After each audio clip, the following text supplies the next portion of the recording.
You're back.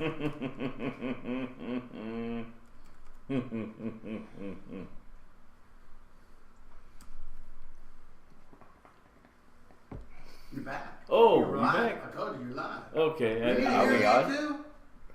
And we're taking up a collection. We need a couple pairs of hearing aids for these guys. Oh, Lord. Oh, so yes. Good morning, Macon, Georgia. What? Good morning, Macon, Georgia. What? When everyone else around the world through the World Wide Web. This is the morning roast for Tuesday, July 16th, 2013. You're here with Irv, Ed, and yours truly, DB. It is 73 degrees, very cloudy. Very lagging. Yes, very lagging with some scattered showers and thunderstorms with a high of 89 and a low of 71 degrees. According to my weather forecast that I Yes. screened, it has some sunlight. Some. Well, Above the clouds. some. Above the clouds, Some. Yeah, there's Some. plenty of sun above the clouds. Mm-hmm. Isn't that cool when you're flying on a plane? It's like totally black. Don't you get up on the clouds? It's like, I feel like you can like walk across the clouds. Yeah. I wouldn't recommend it, though. I wouldn't. Well, we're getting comments on our theme song. Mm-hmm. Good morning, Bean. Good morning, Miss DS. Bean. Good morning, Harry Beavers is on. We had Too C Much Fluke. was on just a little bit ago. C Fluck is on. Black Moses. Black Moses. Yeah, Okay. there you go. Yeah, they say that Moses was black. Of course, it's in the black community says that. But Well, the late Isaac They- Hayes used to have the nickname Black Moses. yeah. Oh, Mhm. okay. Well, welcome back. Maybe that's Isaac Hayes. Yeah. He's, My cousin was his dentist in Memphis. oh, really? Yeah. Huh. He's also Justin Timberlake's, what do you call it, cosmetic dentist. Oh, okay. Well, that's cool. He's getting Anyway. old, though. He's going to be retiring soon. So they want us to change the theme. Photo guy says, who chose the Magnum PI theme? And the Bean says, I think we need a new intro song like Wang Chung. Everybody wings. No, actually, no, we need an original one because we're making Yeah. a copyright infringement. So Yeah, anybody out there knows how to write music, go ahead and write us a new song. yeah. Write us a new Or I intro. will, and you might not like it. Maybe Black Moses does. Can you write some theme music, Mr. Moses? If you're there, you're still there. I know you are. Just wonder who you are. Anyway, Harry Beavers, do you know how to write songs? Maybe you could write us a song. An intro song. Well, speaking of intro, we got a lot of news going on, of course. A lot of reaction from the Zimmerman trial. Right. And still a lot of people upset over the verdict. We'll talk a little bit about that. And also, we want to talk about the new, the Georgia Music Hall of Fame is now in the hands of Mercer University. It's going to become a clinic Yeah.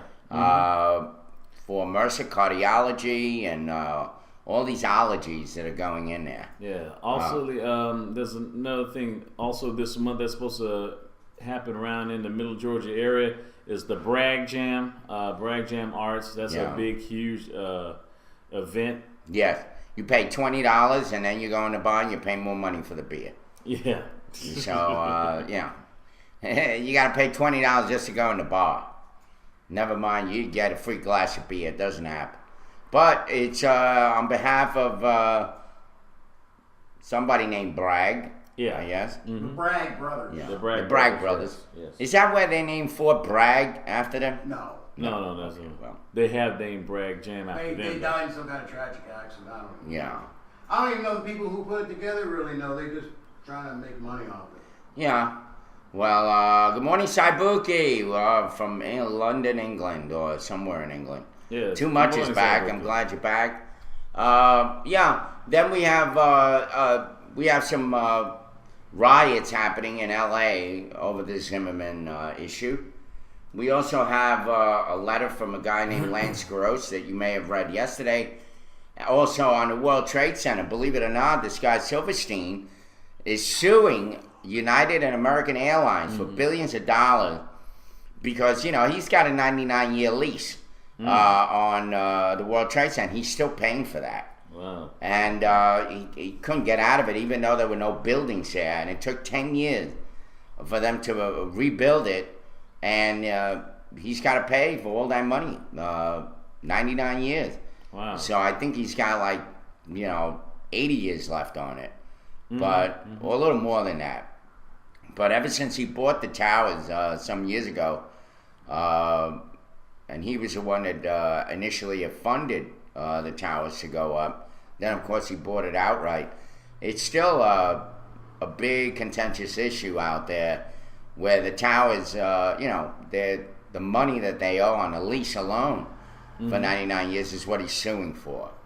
And some other news. Well, it's kind of like that. It's like here in Georgia, if you have a car, even if it's not running, you still got to pay insurance. You still got to pay for it. Still got to pay car insurance for it. Yep.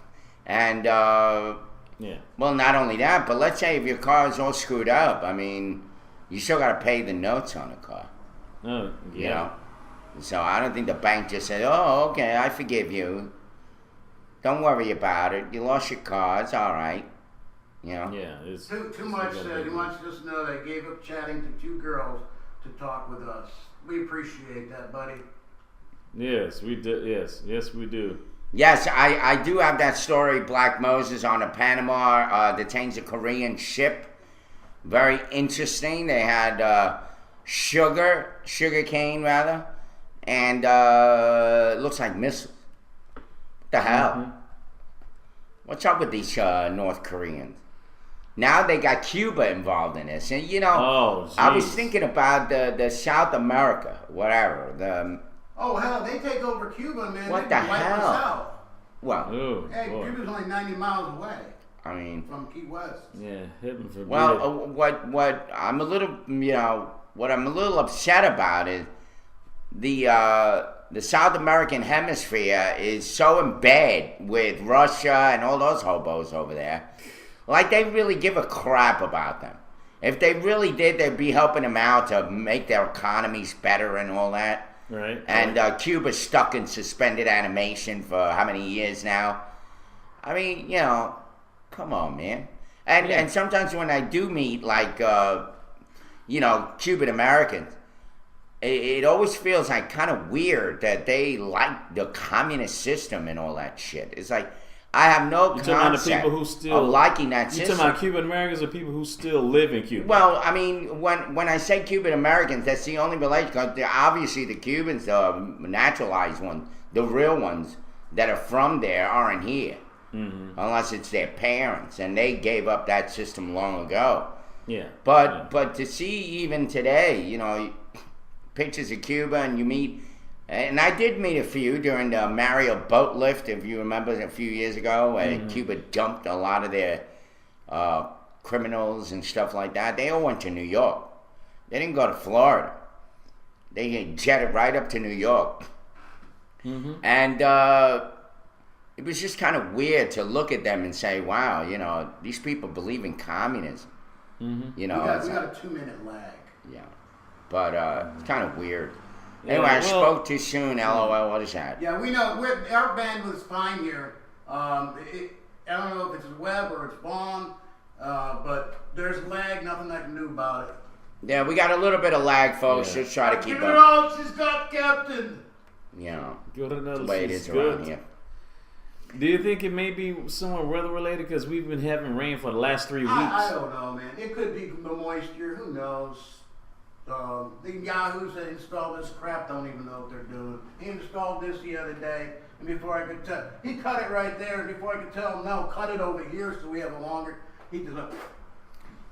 Yeah, well, it looks like we got a 10-minute lag here. I mean, I'm still yapping away, and I've already finished on it. Don't exaggerate, 2-minute lag. Oh, it's 2 minutes. 2 minutes. It's a 2-minute lag, not 10 minutes. Yeah. Well, it depends. Is that a New York minute? Yeah. We got a New York 2 minutes. Yeah. Anyway, let's bring up one of the first stories. I'm going to bring up the LA riots that are happening. Police estimate that about 150 people took part in violence after a peaceful vigil at Leimert Park following the acquittal of Zimmerman 29 on Saturday in Florida on second-degree murder and manslaughter in the shooting of the death of 17-year-old Trayvon Martin last year. At last night's news conference, Los Angeles Mayor Eric Garcetti blamed the violence on a small group that has taken advantage of this situation. He said that the protesters have a right to voice their disagreement with the verdict, but people also deserve to be safe on the streets and in their cars. LAPD Chief Charlie Beck put the public on notice that officers will be taking a more aggressive posture towards protesters beginning Tuesday. That's today, right? Mm-hmm. No, that was yesterday. Yes, is today. Right. Tuesday. This will not be allowed to continue. LA County Supervisor Mark Ridley Thomas, who represents the area, said the LAPD has made significant strides in improving community relations since the deadly 1992 riots, South Los Angeles, over Rodney King. The LAPD said it has taken a posture of respecting the constitutional rights of those who choose to peacefully protest. Now, here's the thing, folks. Again, why make a terrible situation even worse? By being violent, you're just justifying what those who are pro-Zimmerman are thinking. These people are like animals. They go around breaking shit and shooting up, and it's just intolerable. It's not something that you should be doing.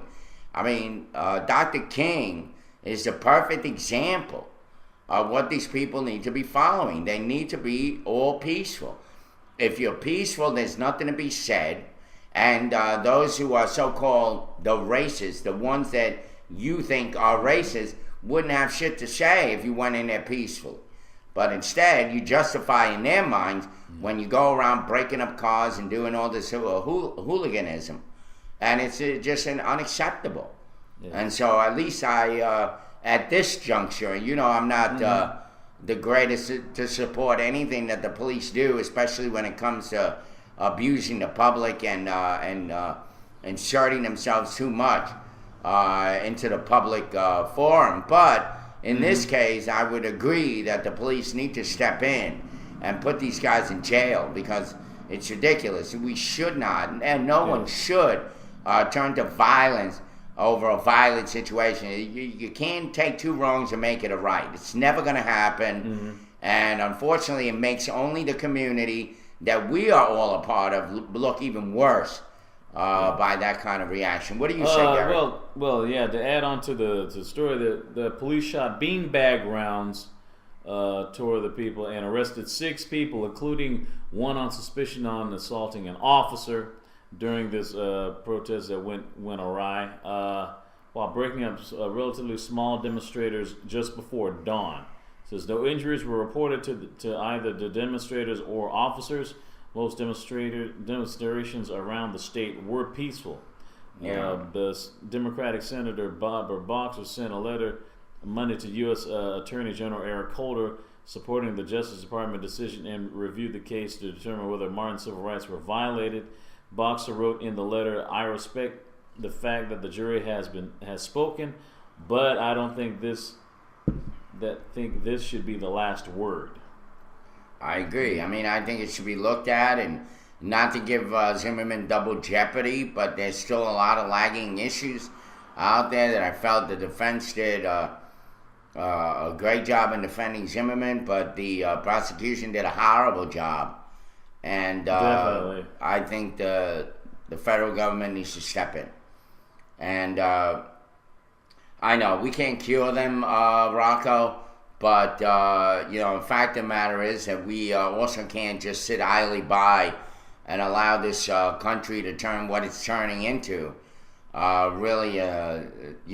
haves and the haves not. I believe this is more than just racial. I think it's also economical. It's about class. Yeah, the rich, the haves and the haves not. Yes.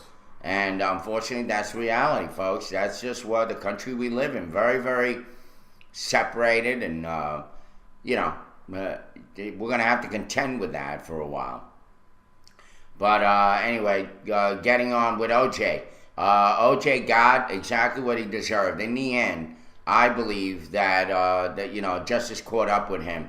He's going to spend 30 years in that jail. I don't think he's going to be let go anytime soon.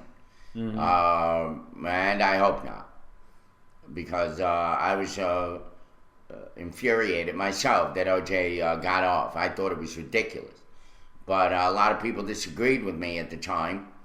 And there was a lot of factors. I know. The glove shit. I don't buy. Gloves do shrink, especially when they're filled with blood and they're wet. And for him to go around, trying to make it look like those gloves didn't fit is bullshit. He probably had them very tight on anyway, as to not be able to, drop the knife that he could slit her throat with. Plus, also he had some other gloves on there. I guess rubber gloves, so I guess not to contaminate the DNA already on there. So that's another factor. I mean, first of all, you don't tell someone to put on 2 pairs of gloves. Correct. That was not. That's. I mean, and that's this is coming from Derek now. I mean, Derek himself believes he was guilty. No. Well, yeah, of course he was guilty. I mean, come on. I mean, I'm divorced, and my wife, or soon to be ex-wife, is like sleeping with some other dude, and he's eating my food, driving my car, sleeping in my bed in my house that I'm still paying for. Jeez, you talking about Howie Ansel? Oh, no, I'm just I'm talking about his ex, Miss Brown. Yeah, I know that. And Ron Goldman, creepy guy. Ron Goldman. Yeah, I mean, No, not Ron Goldman. The creepy guy that was living there. What's his name? The one that became like a star. Yeah, Kato Kaelin. Yeah. Who gives a kid a name like Kato? I don't know. So I guess somebody who likes to watch. So I guess someone who likes to watch the Green Hornet or something. I don't know. Yeah. I mean, the thing, man. If you're a dude and whether or not if you were just a cheating guy. I mean, the thing of your wife having some guy sleeping in your bed, eating your food, and living in your house, and you still paying house notes on it, car notes on the car, spending time with your kids, and he's still paying alimony. Yeah, you flip out and want to kill somebody too. I'm just saying, Yeah. I mean, I'm not condoning it, but I'm just saying, like Chris Rice says, I ain't saying to kill him, but I understand. Many other factors. The thing, let him try on the gloves, or 2 plus having a little bit more money than his in-laws. He was able to get a much better defense attorney than the state, than the Browns family. That's another factor, and plus also the jury selection, which no one has talked about in almost 2 decades. See, a lot of people think, he had a predominantly white jury that got him. No, actually, it was a predominantly black jury that actually got OJ off, because they were thinking, and a good number of the jurors who were also black and female. Yeah. And the prosecution thought, hey, we get a whole lot of black women on this in this jury. It's gonna be open and shut case. He'll be going straight to jail for the rest of his life. And then because they were thinking, well, hey, OJ was married to a white chick. It'd be easy pickings. They can't wait to crucify him in the courtroom. But unfortunately, it backfired on the prosecution. Well, like I said, OJ was guilty. Everybody knows it. God knows it. Everybody knows it. And in the end, that's why they were able to do what they did with the civil rights case, and now he's in jail, getting fat and ugly. And I think Goldman's father took his Heisman Trophy and had it crushed, or he did something with it. But that's our story. You're right. Only the dog knew what happened. Yeah. Unfortunately, they can't. He can't. Well, Manning says OJ was set up big time. He wasn't playing by the rules, so he had to go. That was ritual killing. Hey, I just read that the captain of that Korean ship committed suicide. Yeah. Well, he wanted to. Oh. Yeah. Anyway, let's go to that story. We'll go to that later. That's more international. Let's do local stories. Okay. Gary. What do we have? Yeah, I have something. Just when you talked about it, possible drowning in Jones County. This is breaking news. Yeah. The status of a 2-year-old child from Jones County is unknown after a possible drowning. It happened just before 6 p.m. Monday, yesterday, at the family's home on Kimberly Court on the Hampton Lake subdivision. The mother scooped the child and rushed to the Macon's Fire Station number 9. Jones County Sheriff Butch Reese tells WJXA that the child was resuscitated by paramedics on the scene, but the child was taken to the medical center of Central Georgia for additional treatment. No word on the child's condition as of last night. Wow. Okay, well there you have it. Yes. Another drowning death. Okay. Well, not a drowning. Well, possible drowning. Possible. They don't know whether or not. Well, we don't know whether yet has the child lived yet. Yeah.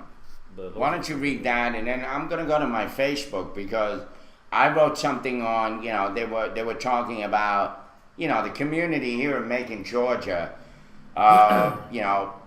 One of the things that we've been talking about is black on black crime. It's all over my Facebook, especially people that live here. And they did something yesterday, and I'm gonna read what I wrote. Okay. And cool. This is from Clinton Bourgeois from WJXA, Fox 24, ABC 16, News Central. Says black men talk a Zimmerman verdict. Says the debate on the jury's verdict on the Zimmerman trial rages on with several demonstrations planned in or in the planning stages across the country. The verdict was the hot topic of discussion at Harold's and Sons Barbershop in Macon. Yeah. Says no other race can speak on being profiled as a black young African American male because you don't know what it is to be in our shoes, says Brandon Harris. Harris is a barber of Macon, says that he believes the black outcry can only be understood by blacks. He says, I think a lot of African Americans are really upset because they know the profiling we go through, he said. A self-proclaimed victim of profiling, Harris believes Zimmerman profiled Martin and Saturday's not guilty verdict was an eye-opener. He says, Harris adds on to say, it's really hard not to play the race card. You don't always want to play the race card, but what other motive was it behind it? Fellow barber Dual Harrell agrees, and the prosecution dropped the ball. He says, I feel like they didn't do their best, he said. Yeah. They didn't press enough evidence to get a plea for a second-degree murder, says customer Javaris Hogan. I don't feel like they pressed the issues on all his flaws. The verdict is in, and Zimmerman is a free man. Talk is now on how to prevent another Trayvon Martin. Harris, who is also a young father, says he doesn't have the answer. He says it's hard to say what you can teach your children because I don't feel like he was doing nothing wrong, as Harris said. The boy was coming home from going to the store at a decent time of the hour. Robert Zimmerman says his brother George will have to live the rest of his life looking over his shoulder. Harris says, and a hoodie on. Yeah, Harris says he will now have to live in Trayvon's shoes. Says the whole America is about to pass judgment on him. Well, they were writing yesterday. Again, a lot of the young black leaders in our community were writing on Facebook about what are we going to do? Where do we go from here? They're actually having a forum on the 18th on Thursday. This Thursday. By the way, it's the day I get my little dog in. Is that but at the Opry? At the Grand Opera House. They're going to have a forum and talking about youth crime and, the verdict and anything else that I guess comes up. But here's what I wrote, and I still stand by it because although they don't want to discuss this issue, I think it's important to bring it up because, as a matter of fact, this was sets the tone of why Zimmerman may have even looked at Trayvon in that kind of hoodie, thuggish, looking through those eyes, which I believe he did. Right. But one of the precursors to that, one of the reasons behind that, may come from this. I'm saying. And again, this is only my opinion. But I put it out there, and a couple of people agreed with me. Of course, a lot of them stood silent like they usually do. Too cowardice to even answer anything I say. But one person did agree with me, and she actually said, and I'll read her post. But it says, this is from me, to Danny Glover. He's a young kid that just, that, you know, resigned from running for District 3, pleaded guilty to marijuana charges and so on. And he's still a voice in our community, and I would expect him to be. And in answer to your question, Danny D. Glover, where do we go from here? And this is me now. To begin to honestly address the gangster culture that is so prevalent in our social network and society. And educate the youth on alternatives to the glorified gangster rap music that they are so attached to hearing. Music has an influence in our society, although some would say it does not.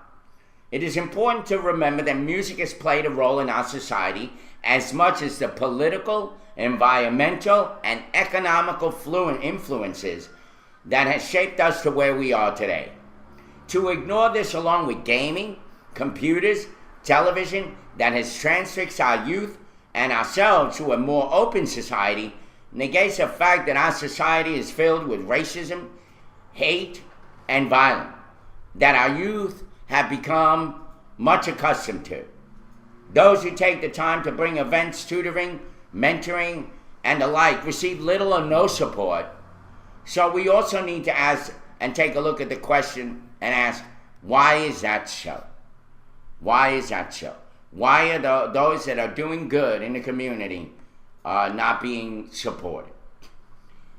And Angela Wrigley, who's a Caucasian white woman, writes, I think that everyone needs to look at the facts and attempt to remove emotion from the proof. It is very sad that a young man had to die, and I am sad for his parents, but there is a bigger picture. 1. If the roles were reversed, we would be glad that the court found him not guilty due to the lack of proof supported by the facts. 2. We all need not play to the media stirring the racist pot that they love to do. 3. Take advantage and emotion and place it into stopping black on black crime. 95% of the crimes committed against a black person is by another black person. I would say that's a little skewed. I would say, I don't think it's 95%, probably 80%, but not 90%. This is simply unacceptable and needs to stop. Churches need to be talking to their parents and their children about what behavior is acceptable. My heart is broken that here in Macon, just last week, we lost a 17-year-old in a shooting. That was a shooting over at the club. The Zodiac Club, yeah. But where was the outrage there? Why are the black leaders not standing up and showing young black men how to be a man? That is where we have to start. The verdict is done. Cannot change, but we can change the future of Macon, Georgia. Are you ready to do what it takes? Now, and then later on, immediately after that, she wrote, at Irving, we rarely agree on things, but you are on the spot with your statement. Okay, well, I appreciate the support on what I'm saying, but that's only part of the problem. Part of the problem is, I believe that it's put this terrible perception in people's mind that young black kids who listen to music about bitches and hoes and money and guns and drugs and all this shit, and they glorify it.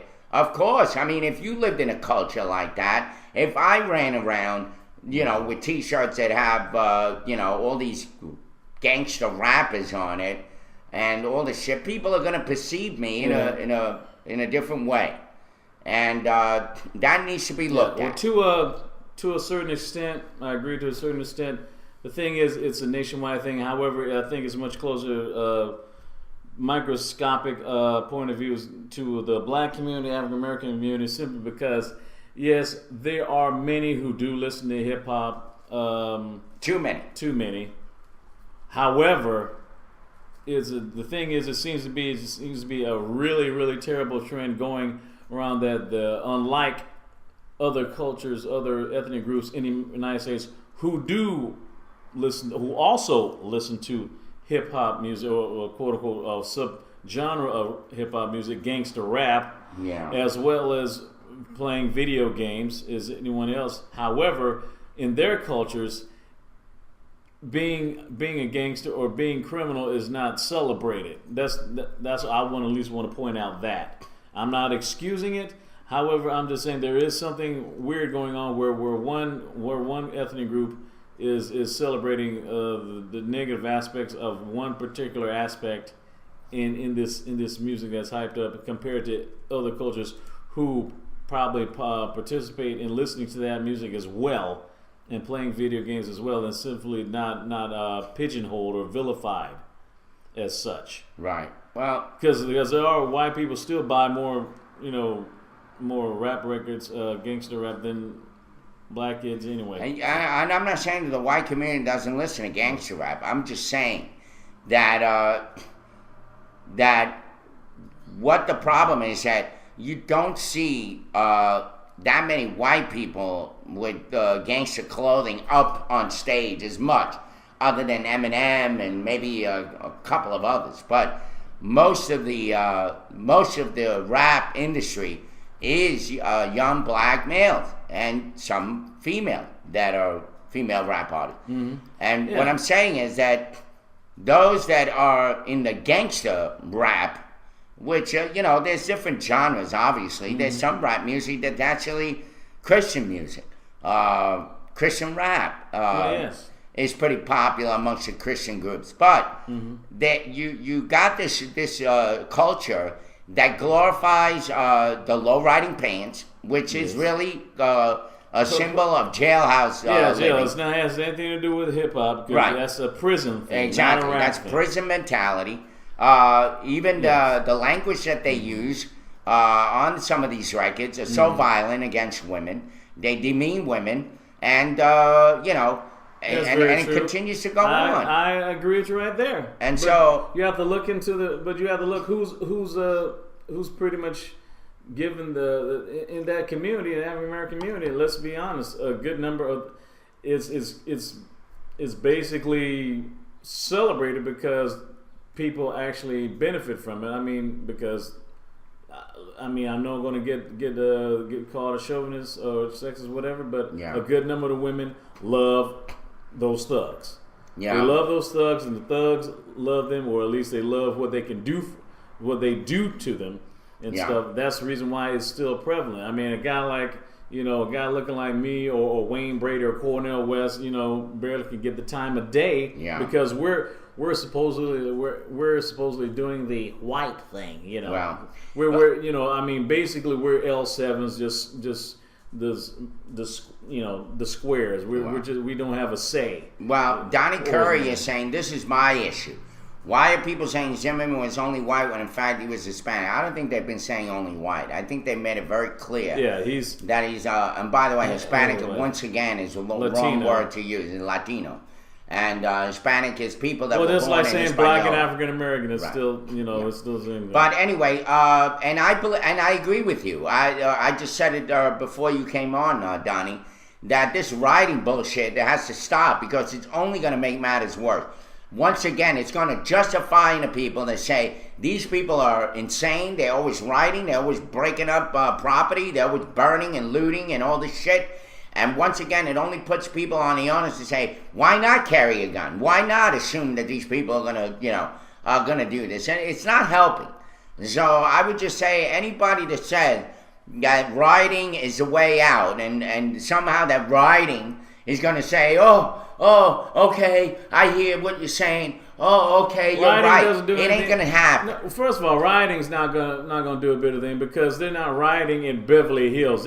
All they're doing rioting is it's just just a brief cathartic feeling. But guess what? All in actions, they still got to clean up the trash that they made, because all you're doing is just busting up your own stuff. Yeah. They're not rioting at Saks Fifth Avenue. They're not rioting on Wall Street. They're not rioting in Beverly Hills. They're rioting in the in the poor neighborhoods. God knows how many. They're not riding in any BMW and Lexus and Rolls Royce and Bentley car dealerships. No, they're not. Well, Jocelyn Bourne says parenting is a factor on both sides. You're absolutely right. Parenting, these kids didn't just appear out of this clear blue sky. They had to have two parents having sex, and that parent decided not to abort that child. and bring up that child. And now that you brought up that child, you obviously, haven't been doing your due diligence and making sure that child at least grows up to know right from wrong. And a lot of times the parents do leave it to the television. And you see these little kids, these little baby kids, and they're walking around with their little game thing, just taking up time because parents are shucking and jiving their responsibility of spending time with their kids. And, that's the reason why. And what are they playing? What are they playing? They're playing games or video games that kill each other off, that, bomb each other. And even like a Mario Brothers, again, running away from violence, running away from this, every video game that I've ever seen up until late is violent. It's got some attachment to violence. And if people say, oh, video games don't affect the child's brain, bullshit. I still remember the game of Pong, going back and forth, and how that made me feel when I used to win. It used to build up. Remember Pong? I want to kill somebody. Yeah. No. But what I used to say was, I used to beat my brothers all the time, like in the game. And it was the only time in my life that I ever beat them at anything. Because they were good basketball players, they were good at, other shit. But they weren't good at Pong. So he gave me this and that happens to kids today. They play these games, and now that they win, they feel good. Wow, I killed all those people. I feel good. And you never know what that can transport into. What that thought of feeling great after killing off all your, enemy and dumping them in a dumpster. And how that feels. You never know what a kid does. Actually, I wish, well, you don't never know. Some things that may not have anything to do with video games or music for them can actually traumatize your child. Something that your parents can do could traumatize you, like catching them in the act. There was this one photo that unfortunately we can't show it because it has a kid on it, but I'll just describe it. Where it has a, oops, excuse me, sorry. Earthquake! But anyway, that's right. They'll feel it in about 10 minutes. Okay. Anyway, there's a picture that was sent to me of Instagram about this woman who basically got caught in the act, giving some dude a Lewinsky who was not her. A Lewinsky? Are we switching the subject here? We're going from murder to... Well, I'm just saying stuff that traumatizes... Something that traumatizes people. Very good. That could affect people, just like video games or listening to too much abusive music. Yeah, give him blowjob. Yeah. Okay, go ahead. But the thing is, the son, this little boy was basically in tears because this little boy seen his mom giving oral pleasure to some guy, and obviously this guy was definitely not his dad because the only reason why I'm saying that, I'm assuming that the guy was not the boy's father, because the woman, this I guess supposedly mother, takes a picture of her little boy in tears, and posts it on Instagram and tweets it to her friends about. Oh man, I tagged, and this is true. She says, I just finished, my little boy caught me sucking someone's hoo-hoo, on there. And look at the look on his face. And the little boy. Well, you know what? I hope that Child Protective Services looks at that and takes that kid away from the woman. Yes, if nothing else. I hope so too. But somebody has to step up. But you know why, Irv? Why? Because she's a black mother. They don't take badass. They don't take kids away from badass mothers in the hood. They keep them there so they can just basically incubate and put doctor in that kid without treatment. Who know his mom's not going to get therapy for him. She's going to buy probably some new weaves or something. She's going to keep the money for herself. And that kid's going to be scarred and no one's going to get any type of treatment, no type of counseling or anything. And he's going to flip out one time and just going to have a Scott Peterson, O.J. Simpson flashback and just basically just kill or slash through or some female that reminded him of what his mom did, and he's just gonna flip out and he ends up in jail. Yeah, in jail too. Why? Because they would rather but they'll take a child away from a dad for some strange reason. Because he's not supposed to be a parent, which reason. You know, Well, they don't he would- believe he that would the be- dad can nurture. Exactly. But they'll give it to. But they'll keep but they'll let some, Rancid mother. a ransom mother keep her child in the hood because they need fresh new faces in the jail.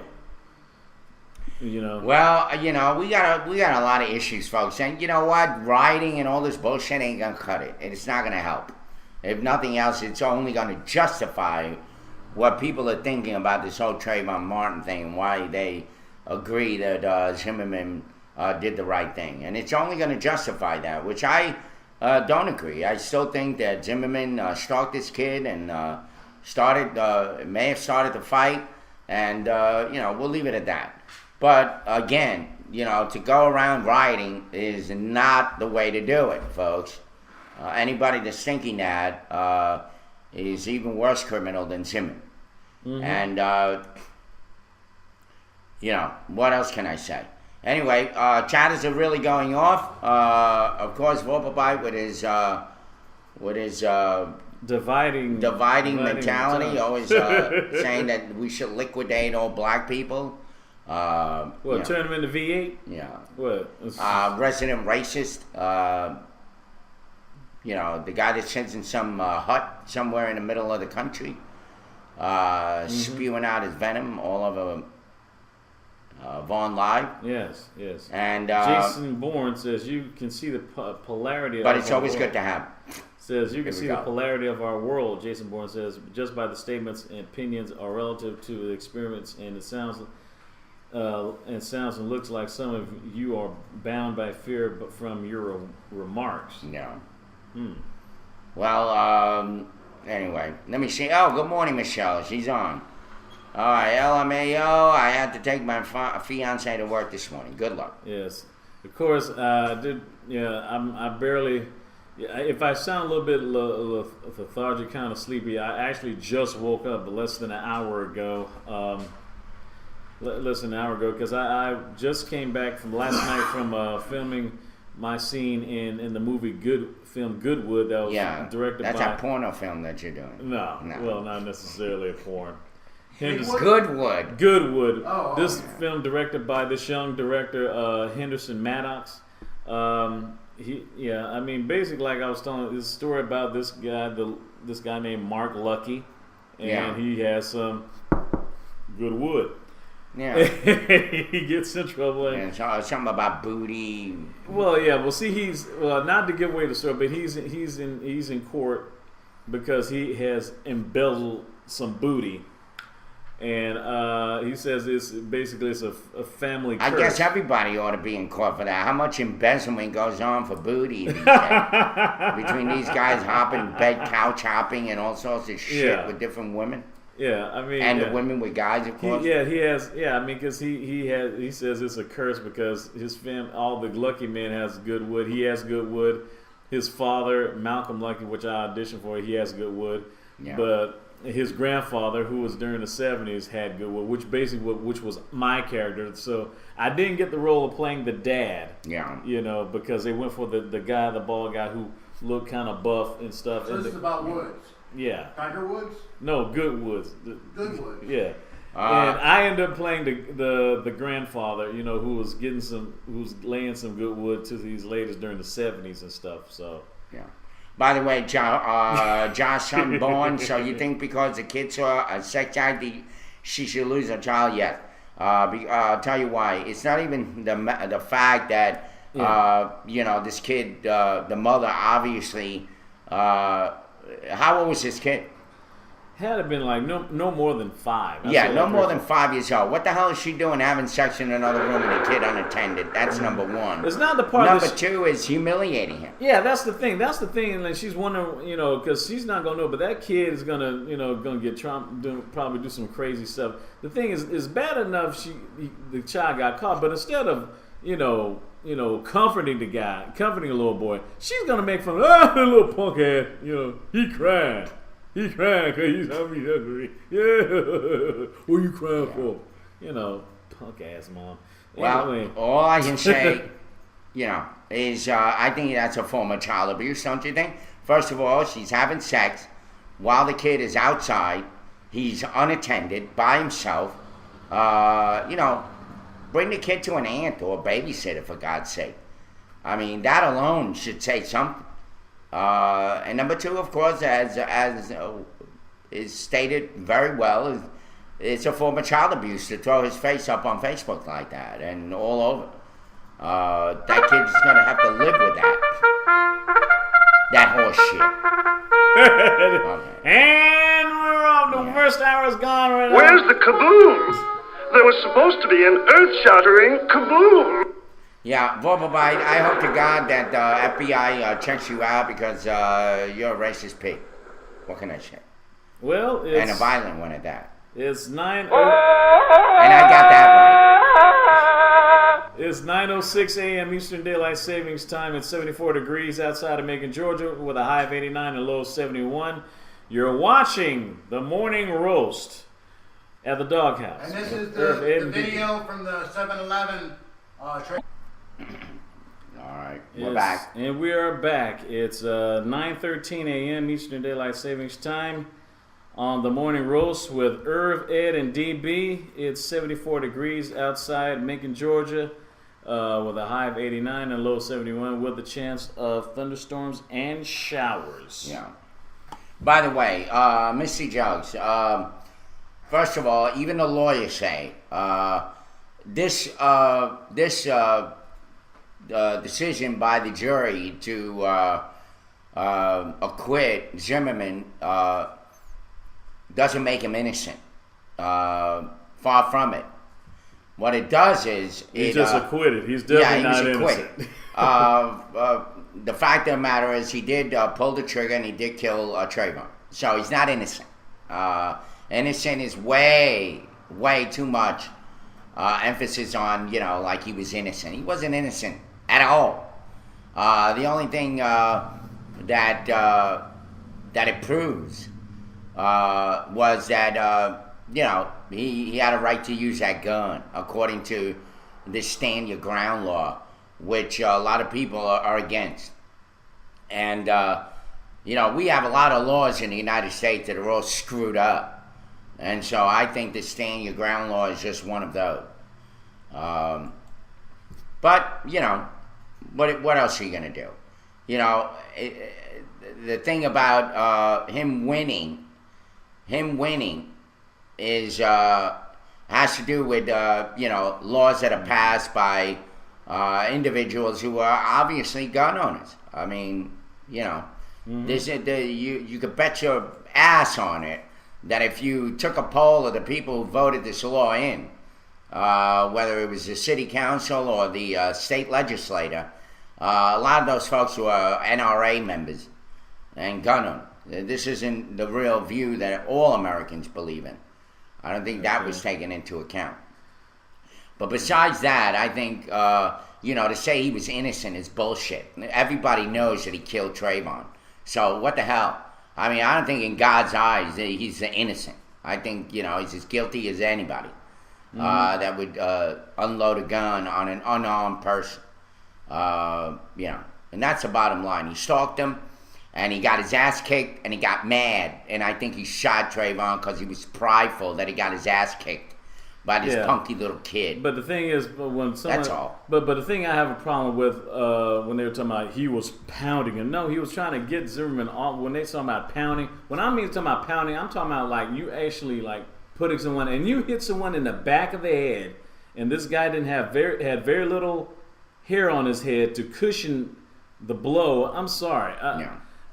He did not. I don't think Martin Trayvon actually hit him in the back of the head that hard. Because if you got hit someone's pounding you on the pavement and you hit your back of the head on the pavement, back of your head, you would lose consciousness so fast. You'd be too dazed to even pull the trigger out of a gun, let alone pull it out of your holster. Yeah. And if you did have enough, you probably might end up, shooting yourself. You end up getting spiriglioed.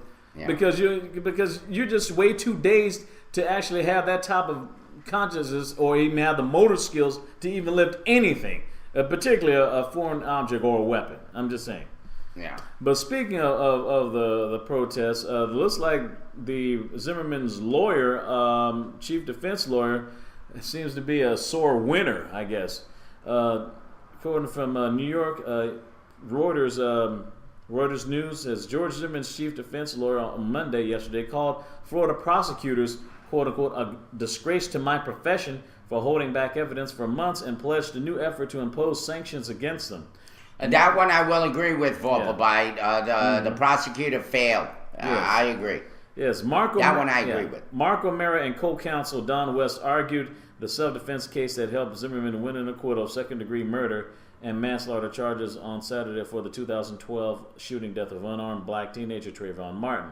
The law requires prosecutors to share evidence with defense attorneys, especially if it helps exonerate defendants. The requirement is known as the Brady disclosure.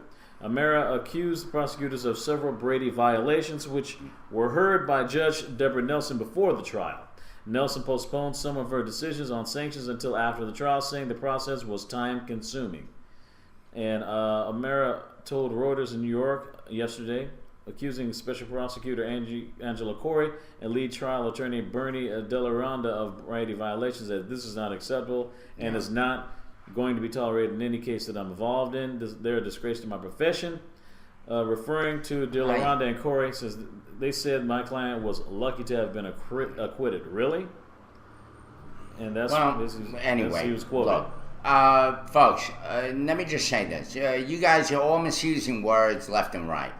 First of all, let me just say, someone said about Hispanic. Once again, I have to re-emphasize. Latino people are not Hispanic. That's number one. So get your facts straight.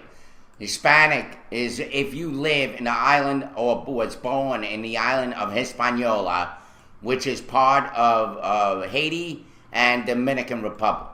All right, that's number one. Number two, you guys keep saying innocent. He wasn't innocent. Don't be stupid. Any lawyer will tell you that. So anybody that misuses the word innocent and Hispanic, pull up. Know your shit before you talk. All right? You guys are just spewing out venom and stupidity because you know that, there are people that don't agree with you. Now, I agree that, the jury has spoken. We have to respect them. But I also think that the jury is still out on all this shit. And I think that the federal government should step in. I mean, they might as well. They step in everything else. Let them step in and take a look at this case once again. Because this case deserves more than just one jury and 6 women who obviously, did a good job. But 13 hours isn't all that much either when you think about it in the scheme of things. This trial went on for over 2 weeks. And, 13 hours to me is bullshit. I mean, it's just not Murdoch, enough. I wish I knew where the protests were. But like I said, if it's happening in your community, you don't know if that much shootings going on in your community, you don't know who to trust or not who to march with. Yeah. By the way, ATT. I agree. First of all, I get a lot of proposals coming in from Latino organizations saying support this and support legal immigration, all that. And I'm one of those that say, if you got in here illegally, you should own up to it and go back or figure out what the hell you're going to do. I don't think anybody should be here illegally. I never ever supported anything that had to do with illegal people here. And then, we're going to say, and they say, we know our rights. What frickin' rights? You're not even American. You're not even born here. And you're obviously illegally here. But at the same time, you have to balance that with the fact that this country was an immigrant country. And all of a sudden, if you take a look at white America, they're the ones that killed off the original people that were here. If you really want to go there, they're the ones that destroyed the culture that was here. They're the ones who raped and killed and maligned and burnt the cities that were the original cities here. So if nothing else, let's take a look at our history, America, and take a look that we came in here and raped this country from its people. From the Indians. Yeah, yes. From the Indians. And now that we're, now all of a sudden we're like, oh, we don't want illegal immigrants here. You scumbags, you're all illegal immigrants. Mm-hmm. Every single one of us are illegal immigrants when it comes to it. Now, I was born here, and so I take this as, I'm born here. I'm an American, period. I'm not, when I say I'm an American Latino, I'm not a Latino American. I'm an American Latino who happens to be. But if nothing else, I love my country and I love what it does, but I also hate some of the shit that it's doing now. Yeah. I had some. We need to move on. We're getting too much chat racist crap, and I want to move on. Yes. I want to get to another subject. Okay. I was going to say, well, last night, Rachel Jeantel was a guest on CNN's Piers Morgan last night. Yeah. Yeah. Well, that was one of the jurors, right? Yeah, she was one of the witnesses from the Don't we have prosecution. any murders or anything we could talk about? well, okay. Well, All right, I well, can talk. we're going to talk about I'll that, about but the Bragg this is the number one story. Let's just keep going with it until we until we get to the next point. I mean, I don't want to bum rush nothing. I think it's a big subject well, right now. the guys, whoever's on, all you guys in the chat need to calm down because it's. Yeah, well, the chatters, You let need him to calm down. let him spew Let's out. all get along. Why can't we just get along? Yes. Mm-hmm. All right, so Okay. I think it's a subject worth discussing because it's on everybody's heart and minds. I mean, if we ignore it, Well, that's what the we're not government doing. wants you to do. They want all they want you to think about. They don't want you to think about those bills that Obama just signed secretly behind closed doors. Well, I know. He's trying to distract you. No. Okay. All right, Well, so I'll you do wanted that to some- bring up the Bragg Jam shit that they charge you $20 to go in a bar and then you have to pay for the beer. How's that? Okay. Well, no, you don't get. You get the bands playing. You get a lot of stuff for that. You go up and Yes. down. They got all kinds. of You crap could do going that on. without Yes. a cover charge. Well, as we were saying, part of it, Bragg Jam Arts and the Park offers family fun. Bragg Jam is best known for its concert crawl of live music, but the arts and park festivities promise to be a joy for the whole family and a great way to enjoy some of downtown's making museums and attractions. And it says this year's Bragg Jam Arts at the Park will be on Saturday, July the 27th, from 11 a.m. to 4 p.m. That is that's 11 days from now. 11 days from now. From 11 a.m. to 4 p.m. at the Cherry Street Plaza, the Georgia Sports Hall of Fame, and the Children's Museum. It says the Georgia Sports Hall of Fame and the Children's Museum are opening their doors free of charge to those who attend Arts in the Park, and will feature various exhibits and shows that kids and adults will all love in the theaters of both museums. Outside will be performers of all ages, various musical acts throughout the day from the Otis Redding Foundation Big O Singer-Songwriter Camp, and an all-kids band from Athens. All right.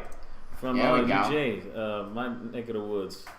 Children also will be able to showcase their singing ability and dance moves with karaoke with the captain. Are you kidding me? Are you Captain freaking Jim kidding me? Dam. That bozo guy? You know, I did the karaoke for them one year. Uh-huh. They put me like right near one of the stages. I told Brad, You see, I but- can't do this. I walked out. And let me just say this, and I'm going to say this straight up. The reason why this captain guy, a.k.a. Danny Ennis, is so getting up there is because he knows how to kiss ass real well.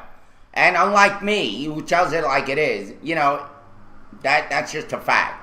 He likes to kiss a lot of ass. Yeah. That's why all of a sudden he's all over the place. And which, by the way, when he was at Roasted, karaoke was always dead. And when he did his music, a couple of people showed up. He couldn't even sell out the freaking Roasted. All right? Now, I like Danny Ennis. But, it goes to show you how stupid this, city could be. That they, build up a guy like this who was obviously a big brown-noser. Mm-hmm. But, because I, by the way, am more known than he is in many areas. I'm not going around trying to become the captain of a karaoke show. So what is that all about? Now all of a sudden he's part of Bragg Jam? Yes. News. Well, Hey, you can get the Patron party, and it's only $100. yes. Only $100. Yes. Gets you in. Yeah. New to this year's Arts in the posted Park. the link. Okay. Will be a selection of local Yeah. nonprofits setting up the tables and and providing different activities for children to do, like making an instrument or a lava lamp. Now, see, I would like to do that, learn how to make a lava lamp. I think that's really cool. Running an obstacle course or getting your face painted. All it is like oil and colored water. Oh, really? Okay. Yeah. Okay.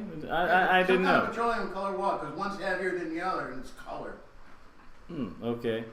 For ticket information about the Bragg Jam Music and Arts and Community Festival taking place Saturday, July 27th, says tickets will be available the day of the event at the Mellow Mushroom, Twang, the Hangar and 3rd Street Park for $25 cash or credit, I guess credit card. Went up $5. Or take advantage of our early bird ticket sales at our website for $20 and pick them up at any of the above locations the day of, whether it's at like Sports Hall of Fame, Children's Museum, Cherry Street Plaza. Says tickets will be available on sale or pick up if you bought online at Arts in the Park. Tickets for the Patron Party are also on sale at www.braggjam.com. Yeah. Well, Tower, welcome. By the way, he's also on the Making Film Festival board. Now, let's take a look at this, Tower. Here you are, many years in the, whether it's movies, whether it's plays, whether it's whatever, you got what it takes to know about film and about auditioning and about all the shit. Danny does a couple of videos and he gets on the Making Film Festival.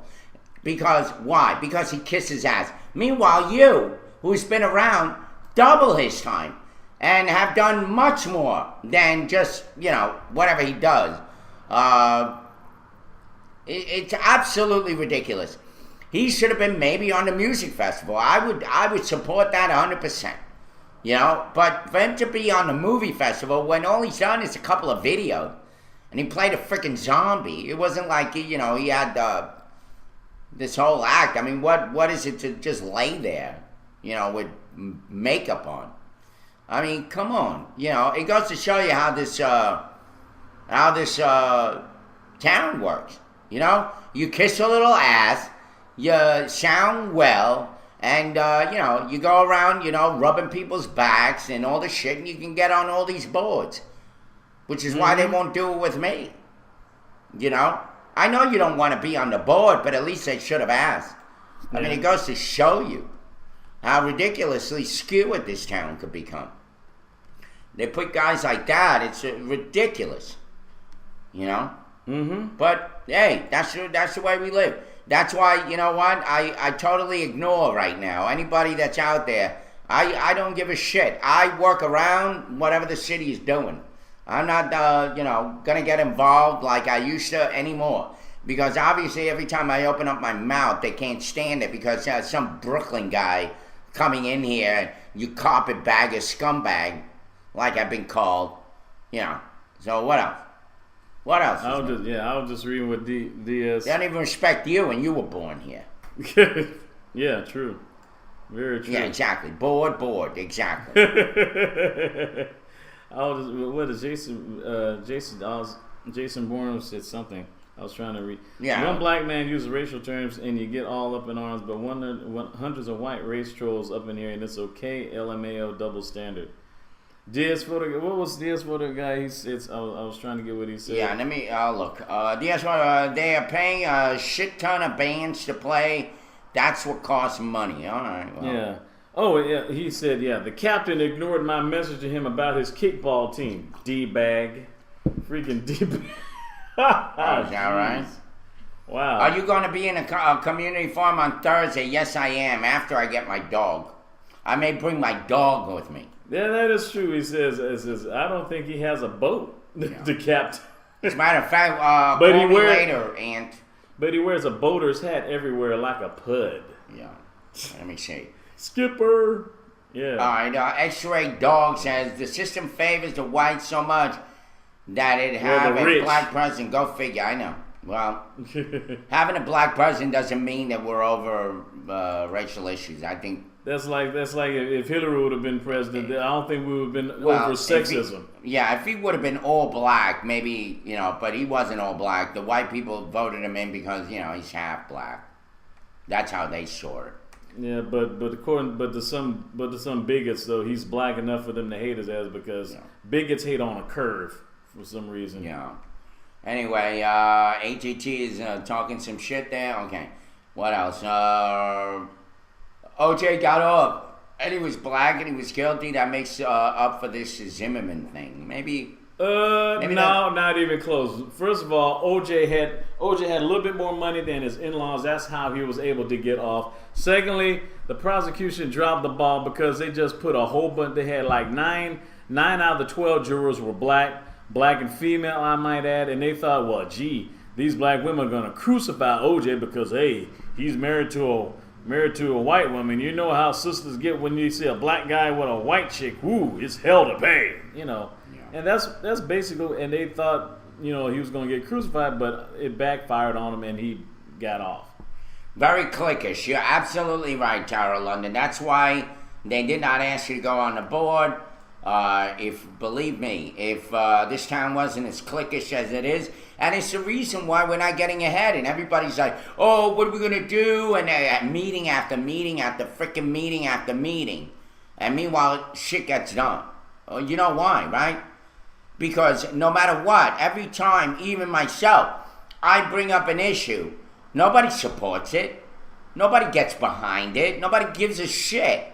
Mm. And yet, it continues on, right in their face. It continues on. I mean, you just take a look at what happened with me with this dog fight. Mm-hmm. That really only one rescue supporter showed up, even though I had put out the call and they were all saying, yeah, we're going to show. Nobody showed. Only one. Mm-hmm. Actually, two. But, it goes to show you, people like to talk a lot of shit, but when it comes down to the day of support, they won't do it. They won't show up. That's about because they think somebody else will. Oh, well, maybe they'll go, or maybe they'll go. Maybe I'm not going to go. And they're all saying that. Jason, this is why this town stays the way it is. Jason Bourne, I do agree with you. Half on it. I do agree. I do agree that Clinton did more for black people than Obama has. But I do have to disagree that Clinton was blacker in character than Obama is because the reason why they say Clinton was more blacker than President Obama was because. But it's all for negative. I mean, that's still bad. That's still the negative stereotype because why does everything that has to be something related to black people has to be negative? Oh, well, he's more black. He's more blacker than Obama. I mean, hey, he plays the saxophone. Why he's more black? Because he plays the saxophone on Arsenio. He used to smoke weed. He cheated on his wife. I mean, what's the point? I mean. By the way, Rocco, those thank are really you for the bad. compliment. Those are really bad examples. Thank you for the compliment, Rocco. It's always good to know that my haters are around. Believe me. As much as I dislike some of these haters, it's also a compliment to me. I'm just like that. The more you hate me, the more I love you back. How's that? And that's the bottom line. Anyway. Well, Channel 13 tried to make it Joe Allen's fight. What he was in an argument or something? Who? Joe Allen was on Channel 13 last night. Oh, was he on? Somebody talked to me about Joe Allen. What's up with that? Mm-hmm. Bean, did you hear about Joe Allen? Anyway. Let me see. The things Clinton did because he was generally cared for people, Obama does not. What he does and the hidden hands allow him to get ratings. Yeah, I know. I'm a little bit some people want to put certain people in the position to speak. Prime example. The recent op-ed by Mr. Odell. Okay. Odell, whatever. He was writing things that I, among others, have been saying for years and years. Yeah. Mm-hmm. Yeah. That's very. I do have some good news, at least a little bit. Ailing human rights icon Nelson Mandela's ill health and repeated hospital stays have been put on the spotlight on palliative care, a growing branch of medicine that provides seriously ill patients with relief from the symptoms, pain, and the stress of the sickness. It says that Mandela is a clearly important public figure in this high-profile case, helps raise awareness of palliative care. said Dr. Sean Morrison, director of palliative care at Mount Sinai Medical Center in New York City. It says, with approximately 90 million Americans living with a serious and life-threatening illness, according to the Center of Advanced Palliative Care in New York City, medical experts say there is a pressing need for these services and programs. Dr. Diane Meyer, director of CAPC, estimates that at least 6 million chronically ill people in this country could benefit from palliative treatment.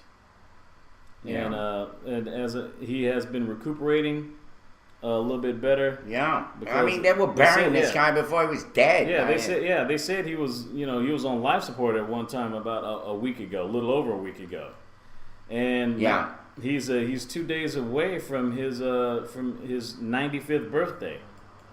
2 days away. And Yeah. Anyway, you're right, Carol London. He was the only one that was there concerning my problems, and I appreciate that. No matter what, doesn't mean I'm going to vote in his direction, but it also means that I have to remember that those that I thought were the a-holes in this community actually turned out to be a lot better people than I thought. Mm-hmm. So you never know. You was quoting me, Rocco? What were you quoting? Oh, or for president. There you go. Why not? I do a better job, some things. Of These course, people, they so worry about what others think. I think that's my problem. My problem is that sometimes I don't really give a shit what people think. Because, it's just like I used to say, it's just a feeling. It's going to go away. After a while, your feelings go away. And then, what do you call it? Sensible thinking finally sets in. yes. But when you're on an emotional roller coaster, you're thinking all sorts of shit. You say things you shouldn't say. It just happens. It happens to everybody. Everybody has a breaking point. Right, Rocco? Rocco, you're all emotional, Rocco. And obviously Vogelbite didn't stay. Which only goes to prove that, he's only around to be the center of attention, and when he doesn't get it, he runs away. Once again. It's like, I'm taking my robe and go home. Yeah, well, no, I don't think you hate me, Rocco. Believe me, I know that. I think you're having fun. Why the hell not? Yes. I do have some interesting news since Elizabeth Hasselbeck has left The View this past Friday. Thank you, Jesus. Goodbye. Well, guess who's going to be the new host that's going to be taking a and we were talking about her. We didn't even know this. We were talking about Jenny McCarthy. Jenny McCarthy. Remember, we were talking the story about her, and then all of a sudden that evening or that afternoon after we were off the air, all of a sudden she, comes on CNN saying, no, it wasn't. Was it? She was on CNN and ABC. And ABC. Now, yes. Now with she had her own show at one time, didn't she? Yeah, back on MTV called the Jenny McCarthy Show. Jenny McCarthy Show, as well as she was on a game show on MTV called Singled Out, which is kind of like pre-match.com, if you will. Trying to get people dating game, love connection type of show. So, but basically, it's now been official that Jenny McCarthy is one of the newest co-hosts on The View. Yeah. Holy crap. I shouldn't even make that face because, Jenny McCarthy is hot for her age. I mean, she is a former Playmate. She's 40 years old, former Playboy Playmate. But somehow critics are outraged that Jenny McCarthy, who has had an ongoing campaign against childhood vaccinations, was hired for co-host of The View. I'm like, what are the haters, or should the critics, or well, I guess professional haters have against Jenny McCarthy? I have no idea. I mean, it's not. I mean, she's not totally she's not totally liberal. I mean, she's probably not as conservative as Elizabeth Hasselbeck, but she does have some, some views. I mean, she's definitely believe in trying to find cures for autism because she has an autistic son. On Monday, Barbara Walters yesterday confirmed the rumors that Playboy model turned anti-vaccine crusader Jenny McCarthy would officially become the co-host on The View. Black Moses is sleeping. When it launches its 17th season on ABC on September 9th. Says that we love her and she's fun and she's uninhibited and opinionated enough to help us begin the latest chapter in The View history. And somebody's got to replace that Whoopi Goldberg, man. That woman looks as bored as hell. She is sitting there like a big fat lump with dreads on, not saying shit most of the time. I mean, God, you get rid of her already. Who cares? She was a comedian. Now she's like a freaking nuisance. Yeah, the thing is this, though. There is one other person that's going to be leaving. Joy Behar is going to be leaving around September. Wow, at least she's funny. Well, yeah.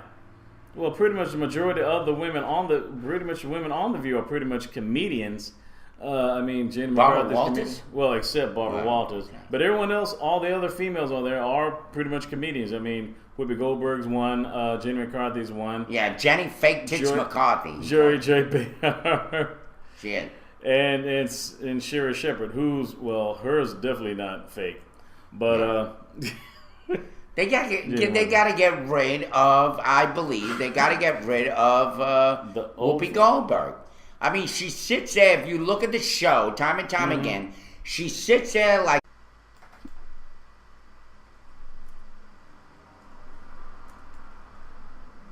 We're back. okay, We're back. You're back. that's very okay. That's good. That was quick. All right. So. As I was saying, I was asked because there was somebody who actually said that on online. This guy named Sergeant Willie Pete, and he was talking about like, why is it seems like every time they had to have a talk show like The View, like the black woman has to be unattractive compared to like on The View compared to like Elizabeth Hasselbeck, and I guess. And honestly, I guess they didn't want competition. I'm not saying that if they had to get attractive, why she has to be, she doesn't have to be light skinned. And the thing is, she always seems like the black female always has to be either loud or funny Or jovial. Well, yeah, because which is kind of basically that fat and funny. Right. Well, guess what? Like Sherry. Whoopi doesn't meet any of that criteria. She's not jovial. She's not loud. She used to be jovial. Yeah, she used to. Now she just sits there like a lump. What happened to Ricky Can't Lake? stand that show for that. She got a show back on. Yeah, she has. She has. How do people like that get a show? I have no idea. I want my show. She was I on want my own Hairspray. show. Yeah, she was in Hairspray, the original Hairspray. Yeah, the original Hairspray. She was Original good in Hairspray. that. Yeah, I'm just glad the topics she's talking about aren't They call it ghettoized. the Ed Show. Oh, I see where he took that. Yeah. It wasn't Ed Mm-hmm. Show. Anyway. The thing is, says I was still trying to figure out what is he homicide? Did she kill anybody? It says, according to the story, back to the source, says last week there's a report surfaced that McCarthy was in talks with ABC. Slate science writer Phil Plait encouraged readers to contact the network and urged executives not to hire. A similar letter writing campaign was initiated by Every Child by Two, a nonprofit founded by former First Lady Rosalind Carter to raise awareness about childhood vaccines. Yeah. McCarthy may be that rare person who can unite forces on both sides of the political spectrum. Last week, both the left-leaning website Salon and conservative magazine Commentary ran pieces characterizing her as a public health threat. Why is she considered a public health threat? Because she's a former playmate or something? Because she's... Well, no. People come up with any reason. Yeah. I like what ATT said about Whoopi. He says, I personally like Whoopi for one reason. She is willing to talk with anyone who disagrees with her. And she remains calm and respectful. I disagree with many of her opinions, but she has changed my mind on a few issues, in fact, with facts and a calm attitude. Okay. There you have it. Mm-hmm. But, Yeah, it's kind of, but I guess since you asked me that question, I guess one person I would think Sergeant Willie P, who said it on his little channel on GenerationX.net, he was saying, I guess that maybe they don't want to have competition of having a good-looking black woman to be with a good-looking white woman because I mean, look, because they always got to be funny because it kind of killed. Because if she was hot too, they would kind of kill the stereotype. I mean, because at least on the top, they have two black women who are also comedians too. You have Cheryl Underwood and Aisha Tyler, but at least Aisha Tyler's attractive. She's 6 feet tall. She's she's like a redwood tree, but at least she is good looking. Yeah, you have her and Julie Chen, the Asian woman. But really, how does a really good looking person really help on Real Talk? A lot of times they're concerned about their makeup and I have seen it. I've been to studios with the anchor, constantly like fidgeting with their hair and always doing this shit. And then you see the guys come up, they throw the camera up and they're ready to go. I think that's one good thing that Whoopi may have is that she knows she ain't good looking. So she's not all worried about how she's going to look when she talks and all that shit. Well, yeah, that's why she's a comedian too. I think that's a plus. The thing is this, though, like what I've said before, when they have like shows, when they have the news, what do they always say? If it bleeds, it leads. And working in a TV station, particularly a TV station that does news, for roughly a little over 15 years. Thing is, life is bad already, and when you hear bad news, the last person you want to see is some hobgoblin, Jabberwocky, dungeon dragon looking, gremlin of a person. Yeah. You want someone who's good looking. At least, the news is bad, but hey, they're kind of hot. Yeah. Oh, by the way, Tower says Aisha Tyler. Aisha Tyler's a new host of Whose Line Is It Anyway? Oh, really? I saw that. Yeah, I saw that. She's very pretty. Yeah, she's on the better looking than the other guy. Well, yeah. She's on the talk. She's on the talk. Okay. That's like the CBS's version of The View. And I think that's like a good example. Like how come ABC couldn't hire Aisha Tyler on The View to go opposite Elizabeth Hasselbeck? I guess there's way too much competition. I don't know. Hamburger Jesus says, Whoopi has dreadlocks under her skirt. Ew. Yeah, that is funny. Whoopi is rich, Oprah is rich, but who writes their checks now? Those cats are rich. Yeah. That's true. Well, and Michelle Stacy says, Irv, I still love you and want to have your babies. That's cool. No, I don't think Whoopi is married to the pro wrestler Goldberg. No, he's not. All right. Let me say I don't know. I'm hoping that this. By the way, the show Whose Line Is It Anyway? Was a pretty good show back in the day when Drew Carey was. Drew Carey, who lost like 10,000 pounds. He doesn't even look like the same guy now. Yeah, no, he doesn't. If it wasn't for his glasses, you wouldn't know who he was. Like, who's that? Yeah, I forgot that Ted Danson went out with Whoopi Goldberg. Yeah. And so did the guy that played Dracula. Remember? Frank Langella. Yeah, Frank Langella, the big Broadway actor. Yeah, and even he didn't date her, but he did have a love scene with Whoopi Goldberg. Sam Elliott, he had a sex scene in with Whoopi Goldberg in a movie called Fatal Beauty. It's both where Whoopi played a cop, and Sam Elliott was her partner. Well, yeah. It was kind of weird. The guy who does the beef is what's for dinner voiceover commercial. He had a scene with Whoopi. Actually, they cut it down to a kissing scene because I guess seeing Sam Elliott and Whoopi would have. Well, who the hell wants to watch Whoopi in the naked? Yeah. Maybe that dog that what's his name has too much says that my dog likes Whoopi. He sits in front of the TV when she talks and stares. Because she is looks like a dog. That maybe the beans. Beans. I've seen some really pretty people that are dumb. That are dumb as hell. Pretty doesn't mean you're smart. Duh. I ain't said. I mean, shoot. I mean, if I'm checking out someone who's pretty, I ain't asking that. I'm not asking that SAT score. No. And come on. I mean, come on. You're a woman. You know pretty. I know you. You've never been. I know you've never been to a club where a guy was checking out a woman and he goes, "Wow, check out the IQ on that babe." Never happened. You know Never that happened. video I played yesterday? Uh-huh. Hey, baby, I want to see you.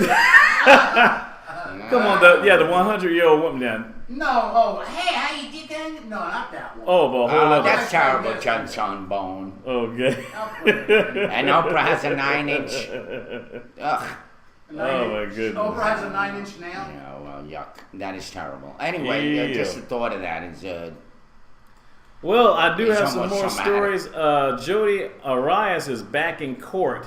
She's back in court today to seek dismissal of the death penalty. I thought they were done with that woman already. That's what I thought. It's like, Get rid of that woman. yeah, I was Jesus, going to. who cares I anymore? don't know. It's like I'd rather have death than life because I her ass in don't want to grow old in jail. I want to death. And then they said, "Well, you get it up." And I was just kidding. It's like, see, this. You know is what? BS. She needs to just bump pushies in jail and leave it alone already. Yes, it's as basically it says Jodi Arias and she waits a decision by the prosecutors on the future of her murder case. Jodi Arias and her attorneys are returning to court today to ask the judge to throw out the jury's finding that made her eligible for the death penalty. Right, please. Now, Arias was convicted of first-degree murder on May 8th in the stabbing and shooting death of Travis Alexander in his suburban Phoenix home. About 2 weeks later, the same jury failed to reach a unanimous decision on whether to sentence Arias to life in prison or get the death penalty. Her case is now in limbo as prosecutors decide whether to put on another penalty phase with a new jury in pursuit of the death penalty, or simply take the death penalty off the table, a move that would either see Arias spend the rest of her life behind bars or be eligible for release after 25 years. That decision would be up to the judge. As the oral arguments supposed to focus today on the determination by the Arias jury that she killed her one-time lover in an especially cruel, quote-unquote, manner. The determination meant that Arias was eligible for the death penalty from their point on. Arias' attorneys argue that the definition of especially cruel is too vague for jurors with no legal experience to determine what makes one killing more cruel or heinous than another. Yeah. Their June motion appears to challenge a landmark 2002 U.S. Supreme Court ruling that found a defendant has the right to have a jury rather than a judge decide on the existence of an aggravated factor that makes the defendant eligible for capital punishment. Now, the High Court, that case... You know what? I swear to you. Get rid of her. Just kill her off or do something. Go hide her in a closet. I'm sick and tired of hearing about this woman. Yeah. Jodi Arias, whatever her Yeah, name. she's 33 years old. She said she admitted she killed Alexander, but claimed it was self-defense. Oh, gee. Yeah, while he was showering. Yeah, I'm sure he was beating the shit out of you naked. Yeah, she did a pre-Zimmerman. Yeah, okay. After he attacked her. Yeah, it's kind of hard to attack somebody if you got stabbed 27 times and shot in the head Maybe she could go and out take with pictures Zimmerman. of it. You know. Maybe Zimmerman can be her conjugal visit. You could lose a little weight. And by the way, we're going to go on break in a minute. I just want to say hello to everybody that's here. We got a boatload of people on chat. We got a lot of new people. And good morning, Kit. And we're gonna go down this line and thank everybody. We're on about to hit our third leg of this stool that we put out. Middle leg. Yeah. The middle leg. And the middle way. So I want to welcome Black Moses. You've been hanging out with us for a while. C-Fluck, of course. DS Photo Guy. Right Love on, you, Black buddy. Moses. Right on. Earl Big Skillet. Rosalind Nicole, of course, she's in. We got ATT. Boo Boo 777. Harry Beavers. I'm so horny. Just close to you. Josh Unborn. Johnny. Kitten 5533. Manny. Michelle Stacy, our resident Annie Oakley. gun-loving woman. Misty Jugs, Nature, Nical 3000, Rocco, Too Much, Zappa 1, Cocknose, Eddie Lee, welcome Eddie, Hamburger Teaser, and Hydroponic, Cattacorn, Raven 666, and of course our friend and co-host Tara London. Welcome all. Yes. How you doing, Nature? Is that the Nature Boy Ric Flair? The 16-time World Heavyweight Champion. Woo! To beat a man, you gotta beat the man. Yeah. There you go. And Wahoo McDaniel, Harley Race, you are not those men. You're not that man. You gotta be able to walk that out or carry the 10 pounds of gold. Who the hell are we talking about? The Nature Boy Ric Flair from Oh, okay. Well, Charlotte, North Carolina. sounds good.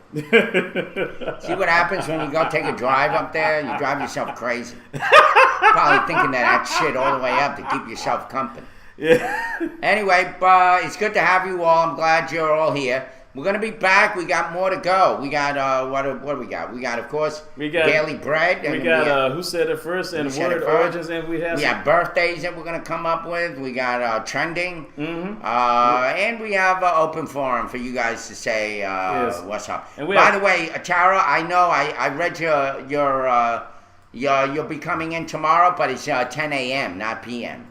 I don't think we run a show at 10 p.m. But, yeah. So it'll be good to have you here tomorrow at 10 a.m. And, yeah, my face looks disgusting, doesn't it, Tower? I look annoyed. I am annoyed. There's so much bullshit going on in the city and throughout this country. Who's not going to have a face like mine? You probably all have the same face. Mm-hmm. And we are back. We're down to the home stretch with 2 hours down and one more to go. This is the third and final hour of the morning roast with yours truly, DB, with Irv, Ed, and me. It's 10:05 a.m. Eastern Daylight Savings Time. It's 75 degrees outside of Macon, Georgia. It's somewhat sunny. It's partly cloudy with a high of 89 and a low of 71 with a slight chance of thunderstorms and showers. They have a whole lot of news. I have some strange news. Actually, it's an open letter from Shreveport, Louisiana. Basically, it's just a local resident, basically wrote a letter to the people of Shreveport, Louisiana. It's really fun. It's really funny. It's published in Macon, Georgia. It's basically to warn them about Mr. Dollamon, Romaine Dollamon, the former superintendent of Bibb County Board of Education. It says, an open letter to the citizens of Shreveport. To my new friends of the greater Shreveport, Louisiana area. Greetings and salutations are extended to you from your cousins from Middle Georgia. It has come to our attention that you are seriously considering a former school superintendent that was here for a brief period named Romaine Dollamon to become your superintendent. That sound that you have been hearing since the news release has been a mixture of laughter and warnings that have been reverberating your direction from the citizens, teachers, staff, and administrators from the Macon-Bibb area. We hope you listen. Dr., and I use this title very loosely, Dollamon will be your system's worst nightmare should your board show the same dereliction of duty that the former Bibb County School Board did when we hired him a few years back. Hope your board knows how to research via Google. That's all it should take. Before Dollamon came to Georgia from Rochester, Minnesota, I did just that. Okay, so I'm narrow-minded when I came to this guy, but for good reason. He's been a train wreck everywhere he has been. Macon, Rochester, Hartford, wherever and whenever he's been responsible, either partially or fully for a district, he has shown a complete and total lack of respect for taxpayers by spending their money like a drunken sailor on leave, as well as showing no respect to teachers and administrators of the districts that he has been in charge of. As your faculties will find out, working for Dollamon is very similar to working for Attila the Hun on a good day. Unless, that is, if you bow down and kisses his cufflinks.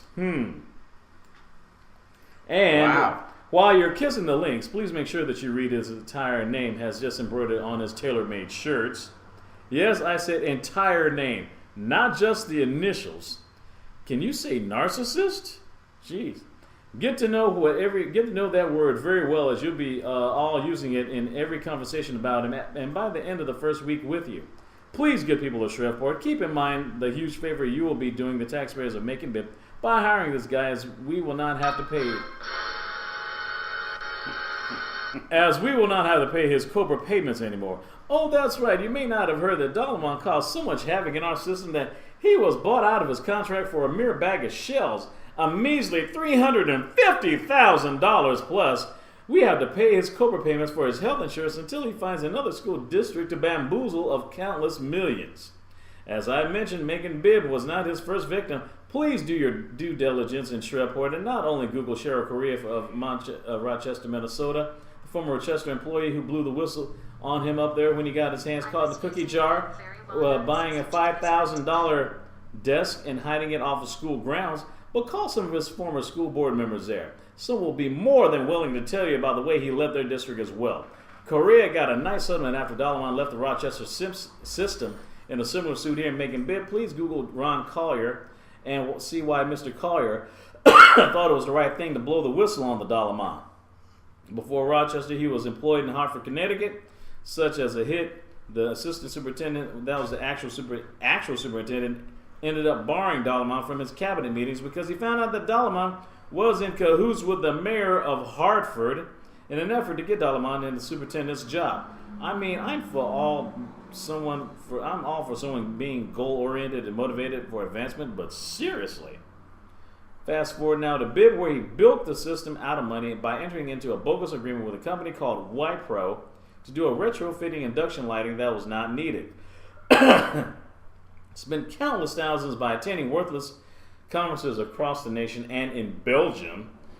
I guess that's the Yeah, I remember when they had that trip, yeah. Yeah, and entered into a contract with a computer company out of Florida just before he left for services that no one can actually pinpoint that cost the taxpayers hundreds of thousands more of our money. Oh yeah, he lied on his resume stating that he was something he wasn't when he applied here. A characteristic that didn't change when he applied for a job in Florida. As he stated, he was still the superintendent here in Bibb. Your news reporters will love Dalaman as well. If a reporter can actually talk to him, normally the only time a reporter can hear him is if he's pontificating about a new program or a scheme he has come up with. If he's caught in a pickle, he'll use his famous familiar dodge that it was an honest mistake and that everyone is out to get him. He won't say it, but his blind followers locally, mainly Tom Hudson and Lane Lucas, will say everyone who is critical of him is racist. You might as well get used to the fact that the race card being dealt with like a game of three-card Monte down to Bourbon Street and NOLA should you hire Dalaman. All right, well, look, you know, this guy, he's making a good point, but I think he's going off on tangents here. Okay. And what's going to happen is that open letter, which makes a lot of sense, Dalaman was a horrible, freaking, disgusting, if nothing else, a rip-off artist. He looted and gutted. That he looted in Macon and then split town. Mm-hmm. But now he's going off and he's, you know, people get a little bit, it's a little disconcerting that he's making all these references to Attila the Hun and all this other shit. Yeah. Half these people reading the letter may not even know who Attila the Hun is, you know. So yeah. I just think the guy is an asshole. He's now trying to get a job. That's why we need a history. That's why people need to know. Yeah. Yeah, and so if nothing else, I want to copy that letter. I'll put it up. That would be good for us to at least talk about in this town. Mm-hmm. But, you know, you ripped us off. And then he brought in Mandarin, Chinese, and all this other shit. Want kids to learn thinking Mandarin. That we're going to be taken over by the Chinese. You might as well start to talk Chinese. Meanwhile, you know, we have more Latino Americans here and people that speak Spanish. Why aren't they teaching them Spanish? Well, I guess people in Mexico kept flipping the bill, paying the bill like China is, I guess. Well, I mean, there aren't that many French people here. There aren't that many Chinese people here, except in New York. There aren't that many, you know, if nothing else, let's do Korean maybe. Korean, there's a lot of Koreans out there. Mm-hmm. Right? Well, yes. Yeah. I mean, there is a Korean. Why teach them Mandarin? Because Mandarin is the most widely, believe it or not, is the most widely used language in the world because China, well, there's over 1 billion Chinese people, and that's most used language in the world, most spoken language in the world. Actually, more than that part of more than Spanish. Get us ready when China calls in our debt, and we'll be waiting on American restaurants in China. Mm-hmm. Hello, may I help you? Want some column A? Two from column B. Yes. Well, anyway, speaking of Korean, yeah, as a matter of fact, you just brought it up. I'll read the story. Mystery with potential international ramification is unfolding in Panama, where authorities discovered military equipment hidden inside a North Korean flagship that was originated in Cuba. Cuba has long been at odds with the United States, and North Korea is banned by the United Nations from importing and exporting most weapons because of their nuclear ambition. Suspicions were further raised when the ship's captain suffered an apparent heart attack and then tried to commit suicide, Panama's president said. These facts were sufficiently intriguing for President Ricardo Martinelli to travel to the port and examine the ship himself. The president tweeted a photo of what he saw, a green octagon-shaped tube with a cone at its end and another similar-looking piece of equipment behind it. Is it a missile? A reporter asked. Anyway, maybe, Martinelli said. I'm not familiar with that, but it would be good if things didn't pass through Panama, which is a country that loves peace and not war. The president said he did not examine all the containers, but assumes that there are similar weapons in the others hidden under the cargo of brown sugar. Authorities released, or rather seized the vessel and the undeclared haul of weaponry in the Panamanian port of Manzanillo on Monday night. Panama's Security Minister Jose Raul Molino told CNN the ship had arrived from Cuba. Panamanian authorities received intelligence the ship was carrying drugs, but the search turned up military equipment instead. Molino added that the North Korean crew of 35 resisted arrest, and during the struggle with Panamanian authorities, the ship's captain attempted to commit suicide. Panama will ask the United Nations for technical support team to inspect the cargo to determine what type of weaponry it is. Honestly, this kind of military equipment can't go through the country while declaring that it is something else, especially hiding it, as you can see here, Martinelli said. We will continue to empty the entire ship to see what's in it, and relevant authorities will determine what exactly is on this ship. There you have it. A ship heading to Korea from Cuba, filled with missile-like Stuff. shit on it. Yeah. What are you going to do? Yeah, what you going to do? Well, here's the thing. We already know that North Korea has some nuclear. So to say they have nuclear ambitions is kind of like, already a... That's like saying that, hey, Macon has a serious raining problem. Yeah. You're stating what's obvious already. They already have nuclear weapons. Whether they are going to work is another issue. I think that's a cue for... Oh, yeah. Thank you for keeping us on track, Brother Ed. That's why you are the producer. Anyway, here we go. Our daily bread for today, folks, while you're still on, is A Hard Way to Strength. Hard Way to Strength for today, July 16, 2013, written by Julia Ackerman Link. She writes a lot on our daily bread.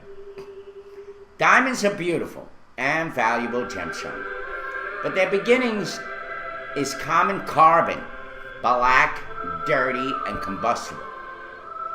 Through years of intense heat and high pressure, they become pure and strong. This makes them a good metaphor for spiritual strength. God uses intense outside forces to rid us of impurities and to perfect His strength in us. God's strength is made perfect in our weakness, says the Apostle Paul in 2 Corinthians chapter 12, verse 9. I wish this were not true because I hate being weak. Chemotherapy and radiation treatments taught me more than I ever wanted to know about physical weakness. Then a minor event plunged me into the state of emotional weakness that caught me off guard. After losing 3 feet of hair and being bald for nearly a year, one bad haircut should not have been a big deal. But it was, and I felt silly for being so weak. Some of us are able to create an illusion of strength and suffer self-sufficiency. But sudden loss of health, employment, or a treasured relationship is a startling reminder of our total dependence on God. When we experience the fiery furnace of suffering, whether physical or emotional, whether persecution from without or humiliation from within, God's loving purpose is to make us pure and strong. God uses testing in our lives, to rid us of impurity and teach us that our strength's in Him and not in self-sufficiency. Suffering is the fire that God uses to purify and strengthen us. And the Bible read for today is in 2 Corinthians chapter 12, verse 9. My strength is made perfect in weakness. There you have it. Thank you Today's very Daily much. Bread. Thank you very much. And Thank to you. go to piggyback on, on some good news, to say that there are some, that we do have some good news. There were, this is the source from CNN, that two teenagers chased kidnapping suspect on bikes and saved a 5-year-old girl. It says, two teenage boys are being hailed as heroes after they chased a car carrying a kidnapped girl on their bicycles. 5-year-old Jocelyn Rojas was playing in her front yard in Lancaster, Pennsylvania when she vanished this past Thursday afternoon. Authorities believe that she was abducted by a man who lured her by offering ice cream. For 2 hours, neighbors and police scoured the area and asked if anyone had seen her. Tamar Boggs, age 15, took his friend off on their bicycles to search about a half mile away. They spotted Jocelyn in a sedan, but the driver was elusive. He says, after every time we go down the street, he turned back around and then we follow him. Tamar told CNN affiliate WGAL. The two teens chased the alleged kidnapper on their bikes for 15 heart-pounding minutes. The driver apparently knew he was being followed and gave up. He stopped at the end of the hill and let her out, and she ran to me and said that she needed her mom, Tamar said. Jocelyn's relatives and neighbors took turns hugging Tamar, and he's our hero. There's just no words to say which Tracy Clay, Jocelyn's grandmother, said. And the police are looking for a suspect described as a white male between 50 to 70 years of age. He was driving a reddish, purplish, or maroon car with round tail lights. The man was wearing green shoes, green pants, and a red and white striped shirt. He was walking with a limp. Green shoes, green and a red. Sounds like the Joker. Sheesh. Wow. Yeah, although the suspect remains at large, Tamar feels good about finding Jocelyn. And I just, the teen says, I just feel like I did something very accomplishing today. So thank you. That was really good to see. That's a hero. That's a person that's actually doing something for the community, and he didn't carry a gun. Just wanted to add that. Wow. Okay. That's what you're supposed to do. What else is in the news, Jared? Let's do birthdays. Birthdays? Okay. Yeah, why not? Okay. Happy birthday. We have a little over 30 minutes to go. Mm-hmm. And let's do some birthdays. Celebrate something. Okay, we can celebrate it. We have some good birthdays for people to celebrate. Number one, which came on the list, how about that? Will Ferrell, actor, voice actor, Saturday Night Live alumni, comedian who won the Mark Twain Prize for American Humor in 2011. He turns 46 years old today. James Maslow, he gained fame as a member of the boy band Big Time Rush, whose debut album hit number 3 on the Billboard 200 in 2010. James Maslow, he turns 23. Katrina Kaif, leading Hindi actress from Bollywood who starred in Zindagi Na Milegi Dobara in 2011. She turns 29 years old. Barry Sanders, talented NFL running back who quit football in 1999. And I guess a future Hall of Famer. He turns 45 years old today. Corey Feldman, child star of movies such as The Goonies and The Lost Boys and Stand By Me. He turns 42. Ginger Rogers was born on this day in 1911. She was the elegant dance partner of Fred Astaire in 10 classic movie musicals. Shoeless Joe Jackson was born on this day in 1887. He died in 1951. He hit for astounding 400 average and was banned from the major leagues for the Black Sox scandal. Jayma Mays, television actress who's best known for her roles as on Ugly Betty and on the show Glee. She turns 34 years old today. Annalyn McCord plays the beautiful, rich, sometimes snobby Naomi Clark on CW's version of 90210. She's 26 years old today. Phoebe Cates, an actress, model, and entrepreneur. Wow, I haven't heard from her in a Known long for a role on Fast Times at Ridgemont High. She has just hit the 5-0. Who would have thought? She's 50. She turns 50 today. She's still younger than me by a year. Oh, yes, definitely. Bobby Lashley, former WWE World Champion wrestler and MMA fighter. Huh. He turns 37 years old today. DB, he says, oh, Billy, I think he's already in the Hall of Fame. Who are we talking about? Barry Sanders. Oh, okay. So, oh yeah, he's already in Hall of Fame. I'm sorry. We'll take your word for it, Earl. Okay. Stuart Copeland, the drummer for the rock band The Police. He turns 61 years old today. Yeah. Jimmy Johnson, NFL and Hall of Fame college football coach, who also worked as a football analyst with ESPN, who's now on NFL on Fox for the past decade. He turns 70 years old today. He's one of the very few coaches that actually won a national championship for an NCAA team for the Miami Hurricanes, University of Miami, Florida, that is. And also, he's a two-time coach for Super Bowl champion Dallas Cowboys, who took them 2 Super Bowls back in the 90s. So Wow. he's one of the very few coaches that actually took a championship I'm in the excited. NFL and NCAA. I'm excited. Yeah. I'm excited. Thank you. He's a good has-been. Yes. Yeah. All right, what else? Orville Redenbacher was born on this Oh, day shit. in My 1907. popcorn. Yes, popularizer of popcorn through countless commercials, talk shows, and radio pieces. Yeah. He looked like Jimmy Carter, didn't he? Yeah, I can see that. Yeah. Michael Flatley, the guy who's known as the Lord of the Dance, the Irish dancer, he turns 55 years old today. Who's that?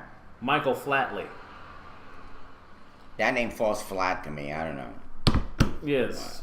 Lord of the Dance? Yes. You know, when they had the Irish dancing thing, you know? Oh, yeah. Yes. Ruben Blades, or Blades, Latin singer, songwriter from Ruben Panama, Blades.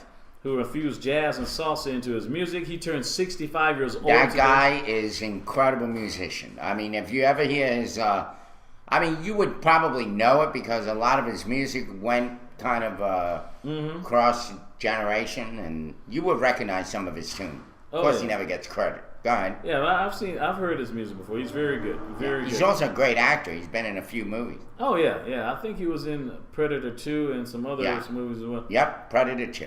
Yo, Rain Pryor, the actress and the comedian who played the role of Jackie in Rude, Awakening alongside Jonathan Panera. She's better known as the daughter of the late and legendary comedian Richard Pryor, Miss Rain Pryor. She turns 44 years old today. Phil Hellmuth is a poker player who's a member of the Poker Hall of Fame, competed in the World Series of Poker. He turns 49 years old today. Daryl Mitchell, actor best known for his role of Dexter Walker on the John Le Carré Show. He was also in the movie House Party. He's, of course, you know him. He was when he was on House Party, he was able-bodied. He was able to work. He's now in a wheelchair now. He turns 48 years old today. Denise Faye, Annie from the 2000 hit musical Chicago. She turns 50 years old. Yeah. Let's see. Sergio Busquets, defenseman for the FC Barcelona Rose from obscurity to win in the La Liga award from the breakthrough player and play on Spain's national team. He turns 25. Happy birthday. Yes, happy birthday to you. Anna Turkel, former model turned actress, appeared in numerous TV shows and starring in the Fear movie. She turned 67 years old. And Jerome Dillon, former drummer of the Nine Inch Nails band from 1999 to 2005. Nine Inch Nails band. All right, there you have it. 44. Any more birthdays? Well, give me one more. Okay. Somebody famous. Somebody Jesus, famous. all I'll these try- people. Yeah. Like, who gives a shit whether they were born today when you don't even know? Let Give me see. somebody that we can say, wow. I was trying to find another Yeah. one. Go further down. Okay. See, we're past that woman that looks like Catwoman there. That's it. Yeah, that's There you pretty much go. it. It's one of these days, folks, that, I did mention Stuart Copeland from The Police. He's, drummer. once again, 80s all band Yeah, member. the Police. Okay, that's good. Mm-hmm. All right, well, happy birthday to all you unknown people. Yes. Anybody out here on blog or on whatever chat line, if it's your birthday or close to it, happy birthday. You're more famous than some of the people Derek just name. Yes, that's very true. I also got some news Oh, the royal baby. by Christina Ing. She hasn't broken a water yet, has she? No, not yet. This is from ABC News. Says the royal baby's future step-grandmother, Camilla, the Duchess of Cornwall, made what seems to be the clearest hint of yet where we can expect a royal baby at a public event in Cornwall with her husband, Prince Charles. Says, we are all awaiting at the end of the telephone. Camilla can be heard saying in a video from the event. Says the man standing beside Camilla made a comment about all the people camped out waiting for the baby to watch. She replied, I think so. I think by the end of the week he or she will be there. Isn't she the one that Prince Charles wanted her to be a tampon? Or he wanted to be a tampon and be inside of her?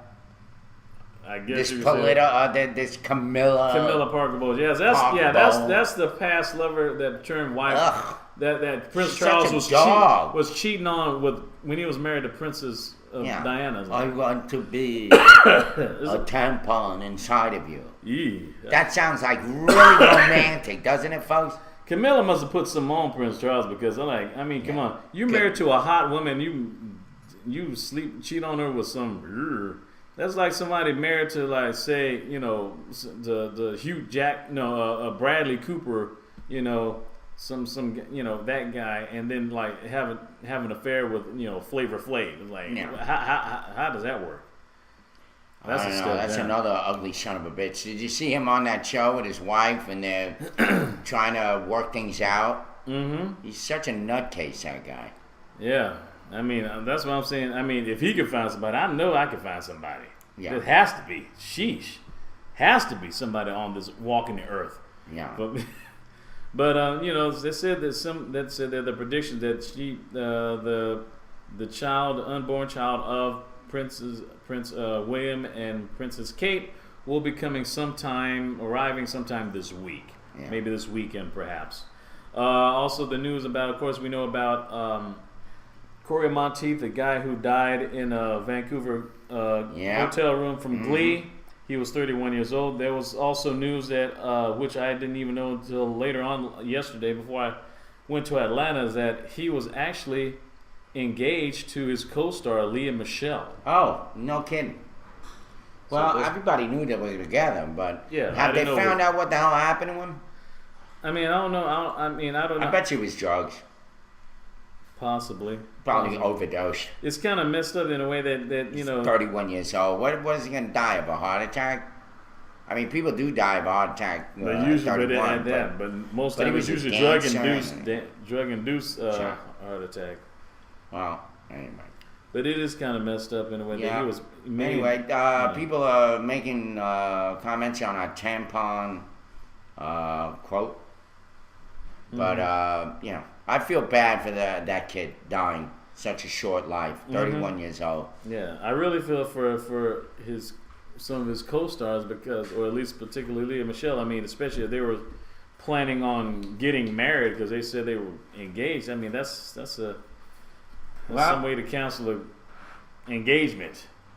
I mean, what was the name of that movie that the guy married the girl who was dead? You remember? It was kind of like a Tim Burton movie with a cartoon, and he married the girl.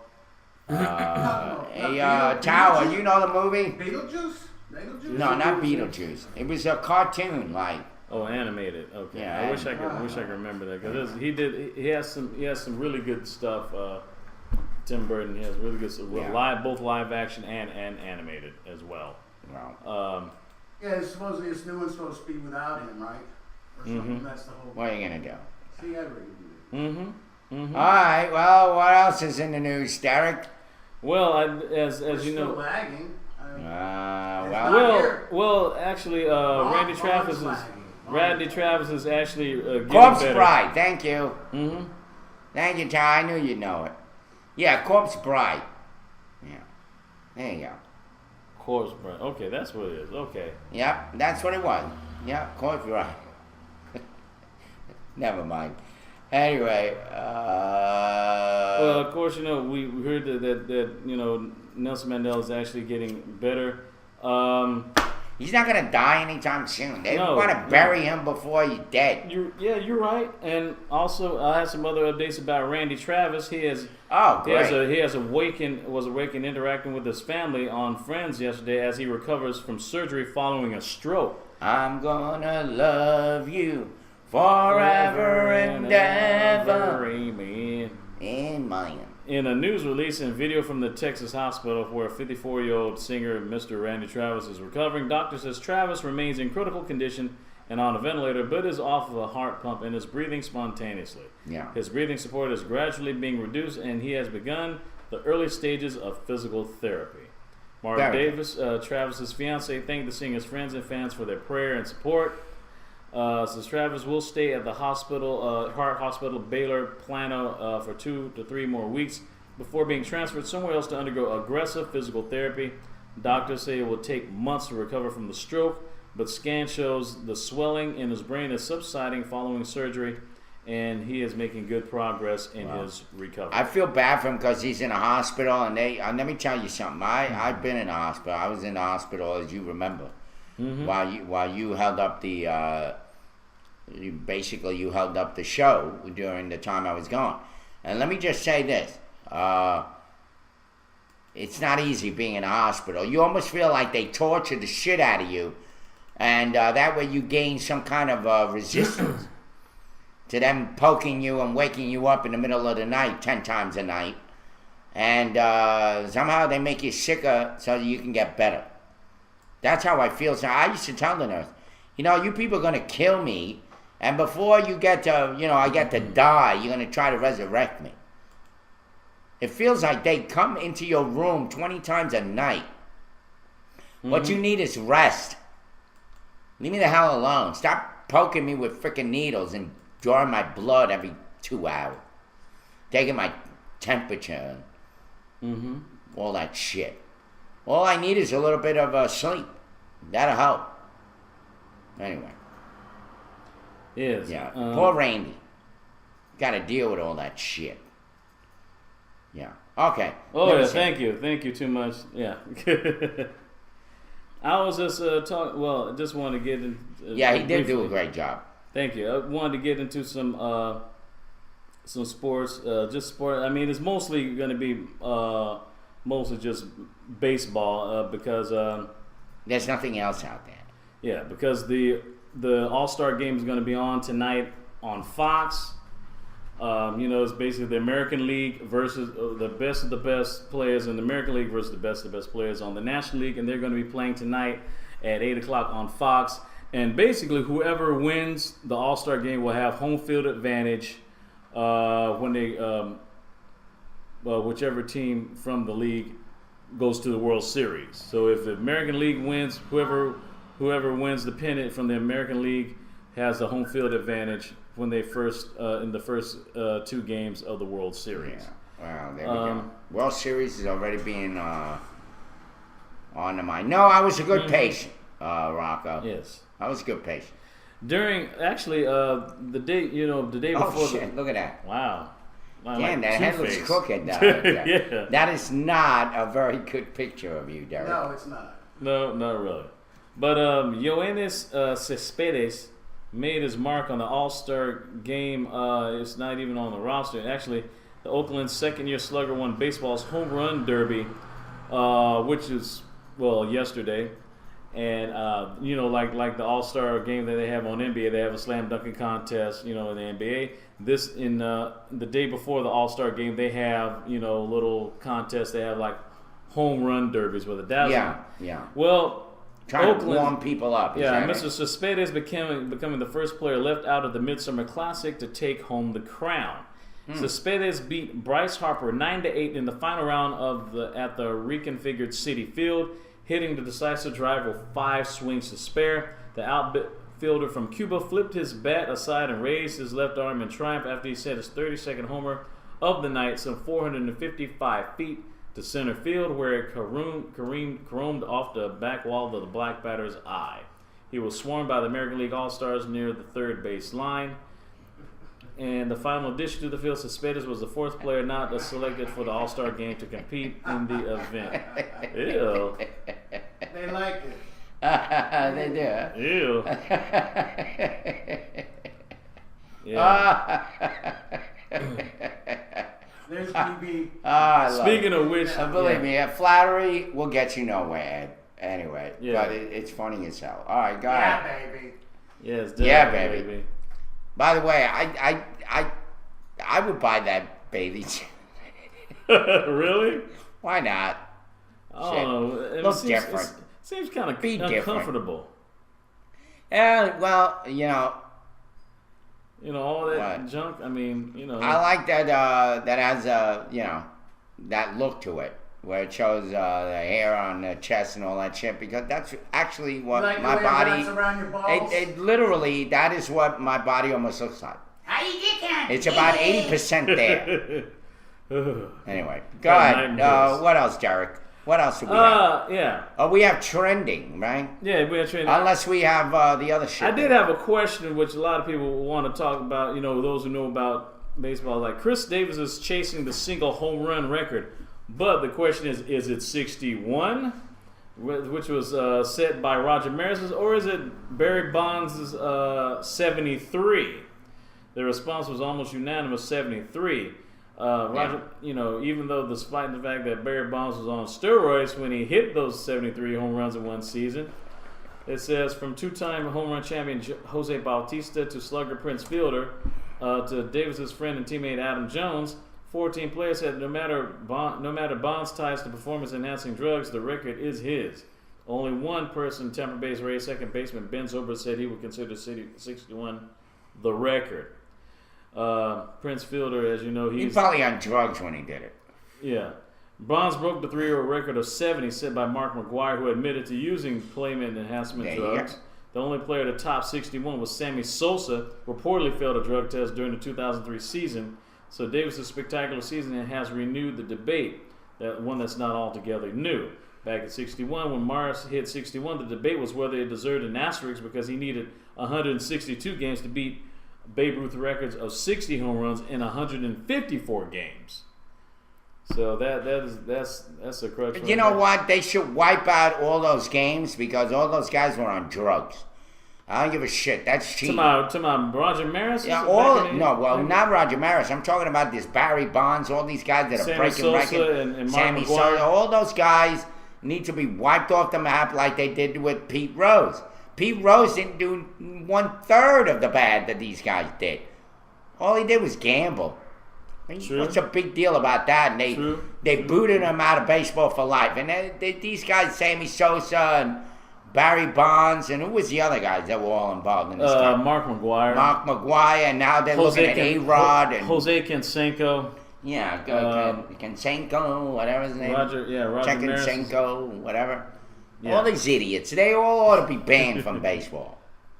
And their records ought to be wiped clean. Because, the bottom line is all those games are skewed. It's all fake. It's all not really from their strength and their stamina and their, it's steroids, it's virtual. Yeah, it's It's fake. not real. Yeah, not real. Speaking of sports that are not real, Randy Orton and Daniel Sandow were the winners of the Money in the Bank this past Sunday on the WWE pay-per-view Money in the Bank matches that was on pay-per-view this past weekend. Just want to let you know. I love that. All right, free them all, yes. Yes, definitely. They say free Pete, free Mumia, free Naria, free Willie. Yes. One. Matter of fact, okay, we have a trending now for the top 10 list of what's trending now on the internet via Yahoo, search engine Yahoo. I'm going from number 10 to number 1. Number 10 checked out story is electrocuted by iPhone. Number 9 is Thailand Hitler banner. Number 8 is orangutan remark. Number 7 Zeta's leader capture. Number 6 cow falls on man. Yeah. Number 5 MLB trade rumors. Number 4 juror B37. Number 3 motorcycle crashes at 285 miles an hour. We already talked about that yesterday. Number 2 Bear Grylls. And number 1 Jody Arias. Yeah. Now, we already talked about... Hey, we don't want to Number do one- Jody Rice. We already talked about number 1 and number 3. So basically, everything else is okay. So All right, and read the ones that are okay. Again. Number 10, electrocuted by iPhone. Number 9, Thailand Hitler banner. Number 8, orangutan remark. I think we mentioned the orangutan. Yeah, that was yeah. that Italian guy. Yeah, Italian guy. So you can't use 1, 3, or 8. Number 7 is Zetas leader captured. Number 6, cow falls on man. Let's do that iPhone electrocution. Okay. Since people always have those damn things, I don't know why they spend so much money on an iPhone. It's ridiculous. $150, $200 phone bills. It's unheard of. Yeah, that should really give you a heart attack for real. Yeah. Just for the price alone. It says Apple investigates this Chinese case electrocuted by iPhone, which is a wing dang I don't dude. trust anything with the Chinese. They're probably just trying to make them look bad. The story is from Singapore. It says Apple is investigating an accident where a Chinese woman was killed by an electric shock when answering a call on her iPhone 5 while it was charging. The U.S. technology company said on Monday. It says last Thursday, Mai Ailun, a 23-year-old from China's western Xinjiang region, and a flight attendant with China Southern Airlines, was electrocuted when she took a call on the charging mobile telephone. The official Xinhua news agency quoted police as saying on Sunday, it says, "We are deeply saddened to learn this tragic incident, and we offer our condolences to the Ma family. We are fully investigating and cooperating with authorities in this matter," Apple said in an email. Apple declined to comment on details such as whether this was an isolated issue. Ma's sister tweeted on Sina's microblog saying that Ma collapsed and died after using her charging iPhone 5 and urged users to be careful, a message that went viral on the site. And basically, earlier back in April of this year, Apple apologized to Chinese consumers and altered iPhone warranty policies in its second biggest market after its after-sales service suffered more than 2 weeks of condemnation by the state-run media. Now, how does... Well, I mean, How with does so that- much rain and floods that's going on in China, I mean, you could almost, You can almost see the stuff... yeah, like, you probably can get electrocuted.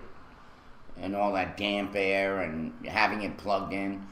You know what? I've done that. So I'm kind of like, wow, that's pretty scary. I've done that. I usually turn my phone off, especially when I'm, I guess when it's on rainy days and when I'm outside, and especially when I'm, trying to put in gas in the car because I know you've probably seen that story about this guy that was like shot, electrocuted, by his cell phone because he was like watching the gas, putting gas in his car, and gasoline is flammable, and I guess the static electricity basically ignited and kind of burned Well, him up. Boba says, it sounds like the Chinese lie to me. Where does the iPod get enough volts or watts to kill a human? That's a good thing. Well, it wasn't an iPod, it was an iPhone, but I guess, iPhone does have some iPod capabilities. That is true. Yeah. That is true. But, hey, you never know. Shit happen. Yeah. Now, if he wasn't killed by the electricity, radiation. Yeah. That's the other one they talk about. Definitely. Here's one of the other trending stories that I wanted to talk about. There was a cow falls on man and kills him. Wow. Incredible. That is a wing dang doodle for you. How the hell did that happen? What was he doing around a cow? I don't know, really. It says this is from UPI.com. João Maria de Souza, age 45, of Caratinga, Brazil, was lying on his bed with his wife when a cow fell through the roof and crushed him to death. Damn. The BBC reported on Sunday. He was taken to the hospital with internal bleeding and abdominal trauma. He died a day later. It says the 1.5 ton hill had been grazing on a hill. 1.5 ton cow had been grazing on a hill behind the victim's home when it managed to break through the fence and climb onto his roof. Wow! So the cow broke through the fence and started climbing on And top the of the cow roof. jumps over the moon. Yeah, but not good enough to climb over a house, unfortunately. Well, According Hey to- diddle diddle, the cat and the fiddle. Remember that? yeah. The cow jumps over the moon. You can put a cow on the moon, but you can't put a cow on a roof.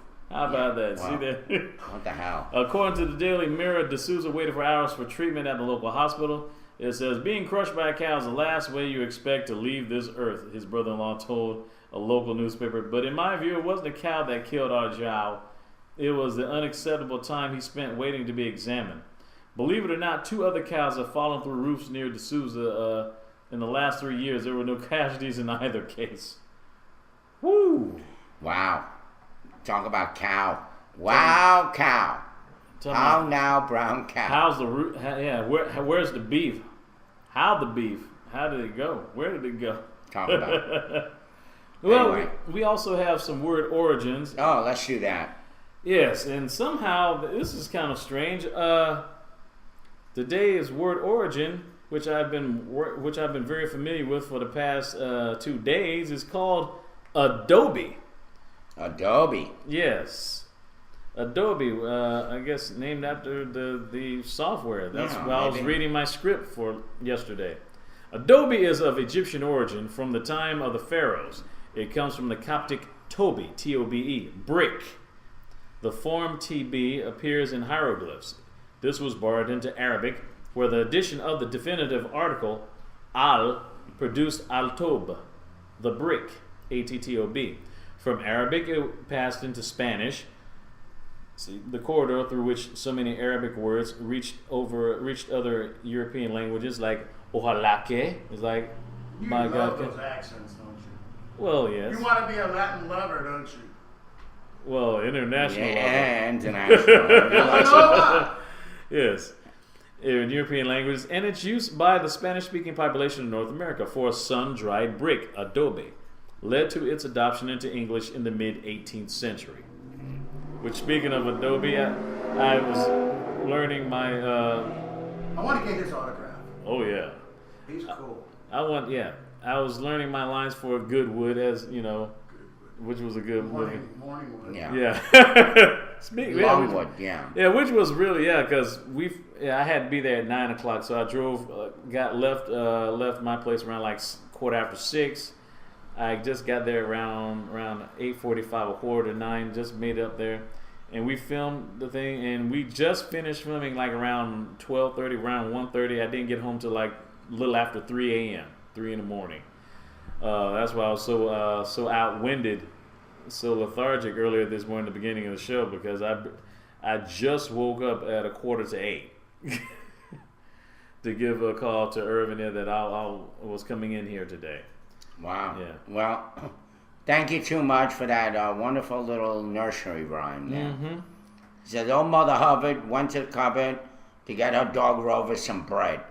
When she stooped over, Rover took over, and old Mother Hubbard was bread. Ba-dum-bum. Wow. Andrew Dice Clay. Something like that. One. Yeah, Rover I'm took standing on over. the line at the Yeah, bank. you're They got my brilliant tongue too out the much. chick's Brilliant. ass. Oh! Oh! Brilliant. I killed me. It killed me. What'd you think of that one, Tower? Oh, by the way, he's asking, so you got the part? Yeah, he did. Yeah, He's the father. yeah, I got the father. A fatherless father. Yes, and I was, and in Goodwood, I was the grandfather. I was the grandfather. And you already filmed it?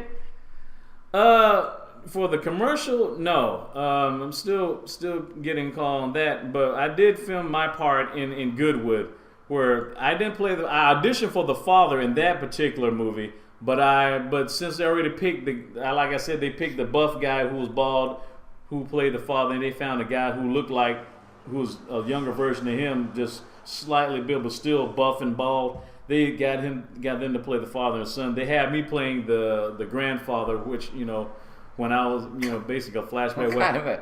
I had the fro. That's like a subliminal insult.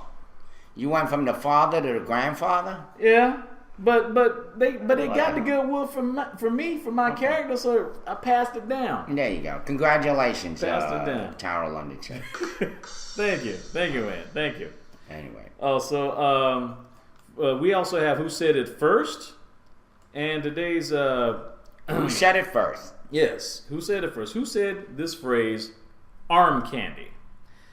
Now, Arm candy. Yes. Oh, yeah. That's supposed to relate to a woman, right? Yes. Of course. You would want some arm candy yourself, wouldn't you, Derek? Yes. I don't mind at all. Well, it was Indian hard rock or Chinese noodle, anything at this point, right? All right, go ahead. No poo-poo on What's the your- fire. What's your, no, Joe, Goodwood is not an No, adult it's film. not an adult film, but it does have adult themes, though. Yeah. I will admit. and I will admit, there's a part in the film where, just like in the movie Chip Factor that was filmed by Michael K. Harris a few years back in '07, I do end up with a bed with two women, because it was the '70s. So. Well, and like that D'Angelo film where he's banging that girl. And I'm telling you, I even put him on the spot. I told him I thought it was a porno. Go ahead, Derek. Okay. What's the arm candy? Okay, who said it first? Arm candy. The attractive woman escorted by a man with whom she need not have any relationship, who creates an impression that arouses envy towards the man among those who see them together. The origin of this term is attributed to journalist Marcia Froelich Coburn in the Chicago Tribune of August the 21st, 1992, when commenting on Marilyn Monroe's brief appearance as George Sanders' party partner in the 1950 film All About Eve.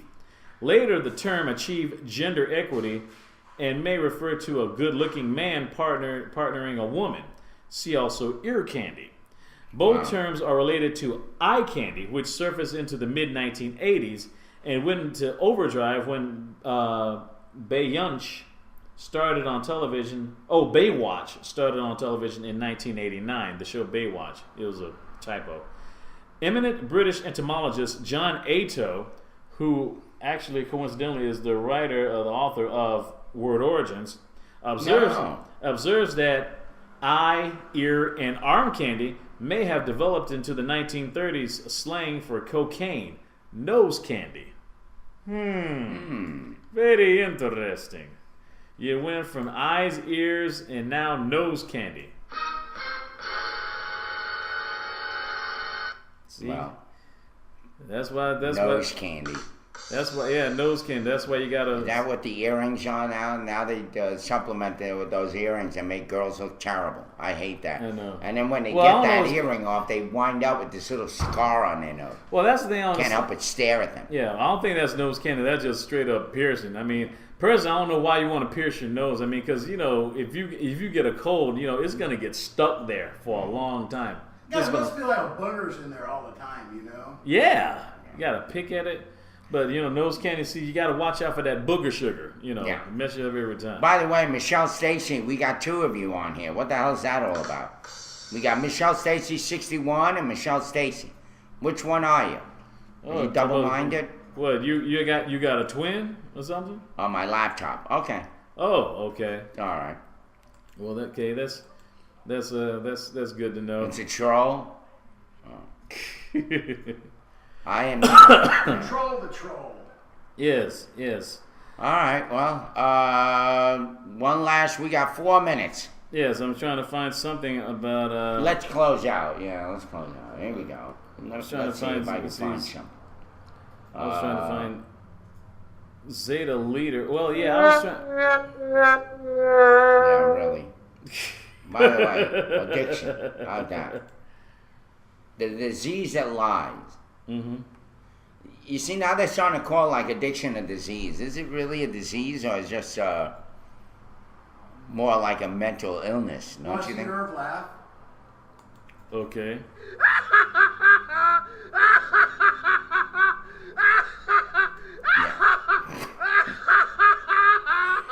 I can't help it. That shit always makes me laugh. I guess laughter is contagious. Oh yeah, definitely contagious. So is yawning. And I'm about to. I hope But- Flatulence is not. Okay. Anytime I hear about the death that may be linked to addiction, I am reminded that this is a misunderstood and deadly disease. Death caused by addiction has risen astronomically in the past decade. Drug overdose is now #1 cause of accidental death in the United States, more common than death by a car accident. Glee actor Corey Monteith, who was found dead at a Vancouver hotel on Saturday, has said that he struggled with substance abuse since his teenage years. The cause of his death is not yet known. Medical examiners are set to perform an autopsy on Monday.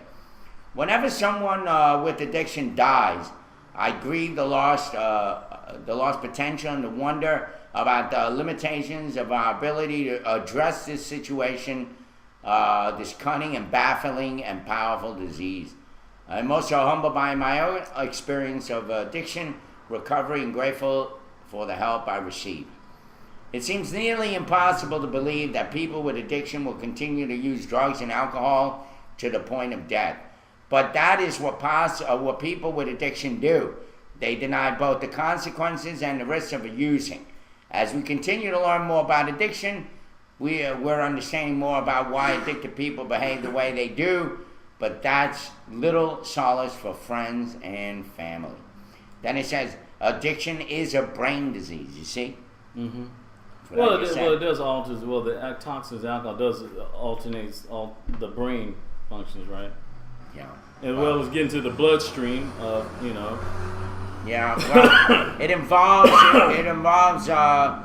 we know that the addiction resides in the limbic system, which is the center nerve of your brain. It's kind of like, what we started with, I guess. Mm-hmm. And the subconscious part of our brain that is involved in memory, emotion, and reward.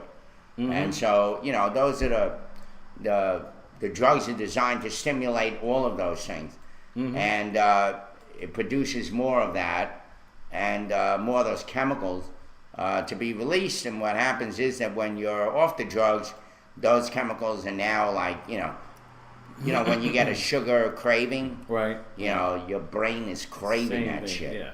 And so, yeah. Well, it's 11 o'clock. I want to say thank you for all the people who watched us today. Thank you also not only making us #1, but also we actually hit 20,000 views on the Morning Roast tally. Thank you very much.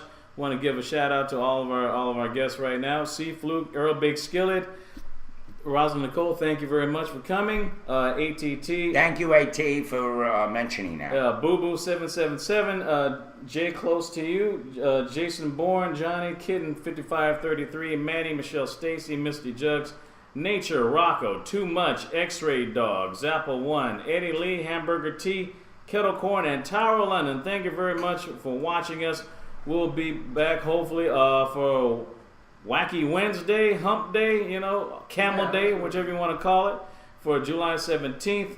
And also, on this day, the Apollo 11 astronauts blasted off on their rocket ship on their way to the moon on this day. To the moon, Alice! To the moon! That was when? July 16th. And they finally made it to the moon. What year? 1969, the year I was born, and Anthony was born, yes. 44 years ago today. Wow. Well, 44 years ago. And make sure that give me a call before you head out. Yes, I have some serious wing dang doodle stories for you tomorrow, particularly about some boys who were Boy Scouts who were banned from the Jamboree, not because they were gay. Oh no, there was some Boy Scouts who were banned from Jamboree for being obese, for being too fat. Can you believe that? Too fat. It's like what's happening on the airplanes. They're charging you double now. Well, hell, man. You want to sit next to some guy whose blubber's freaking hanging all over you? Yeah. And then he farts? I mean, my goodness, but... And then he said, but you what, smell popcorn? Yeah, but benches, but there's no benches in the Scout Jamboree. I used to be a Scout. Unless you're going to take too much space from a bear or something like that, or a cave. Jeez. Let's go. I like the way they call it jamboree. Well, yeah. Or jamboree. Just reaching. Man. Anyway, like a mummy, it's a wrap. We'll see you tomorrow. That's funny, Cocknose. That is funny. There you go. Gotta love that. Have a great day, everybody. Joe Allen. He said Wednesday, Tower. He said Wednesday's fine. Mm-hmm. And as far as David Kuzno, I've been trying to get him on the phone. He hasn't called back. So hopefully I'll get him here. He's probably campaigning. Yeah, he's probably On his campaigning. horse. The horse is rooted up. Probably doing something that he. Oh, Say goodnight, Dick. good night, Dick. And remember, can you smell what the roast is brewing? Thank you all. Hopefully, I'll see you all tomorrow. So See next you. time you fart, say you smell popcorn. It makes everybody try to breathe in, and they get the full effect, and they get to know you a little better. Okay, I try to hold it in because I don't want, No, you're right. How your dick Bye, hanging? guys. No, you're right. How your dick hanging? No, you're right. How your dick hanging? No, you're right. What the How hell your is dick that? hanging? No, you're right. How your dick hanging? No, you're right. How your dick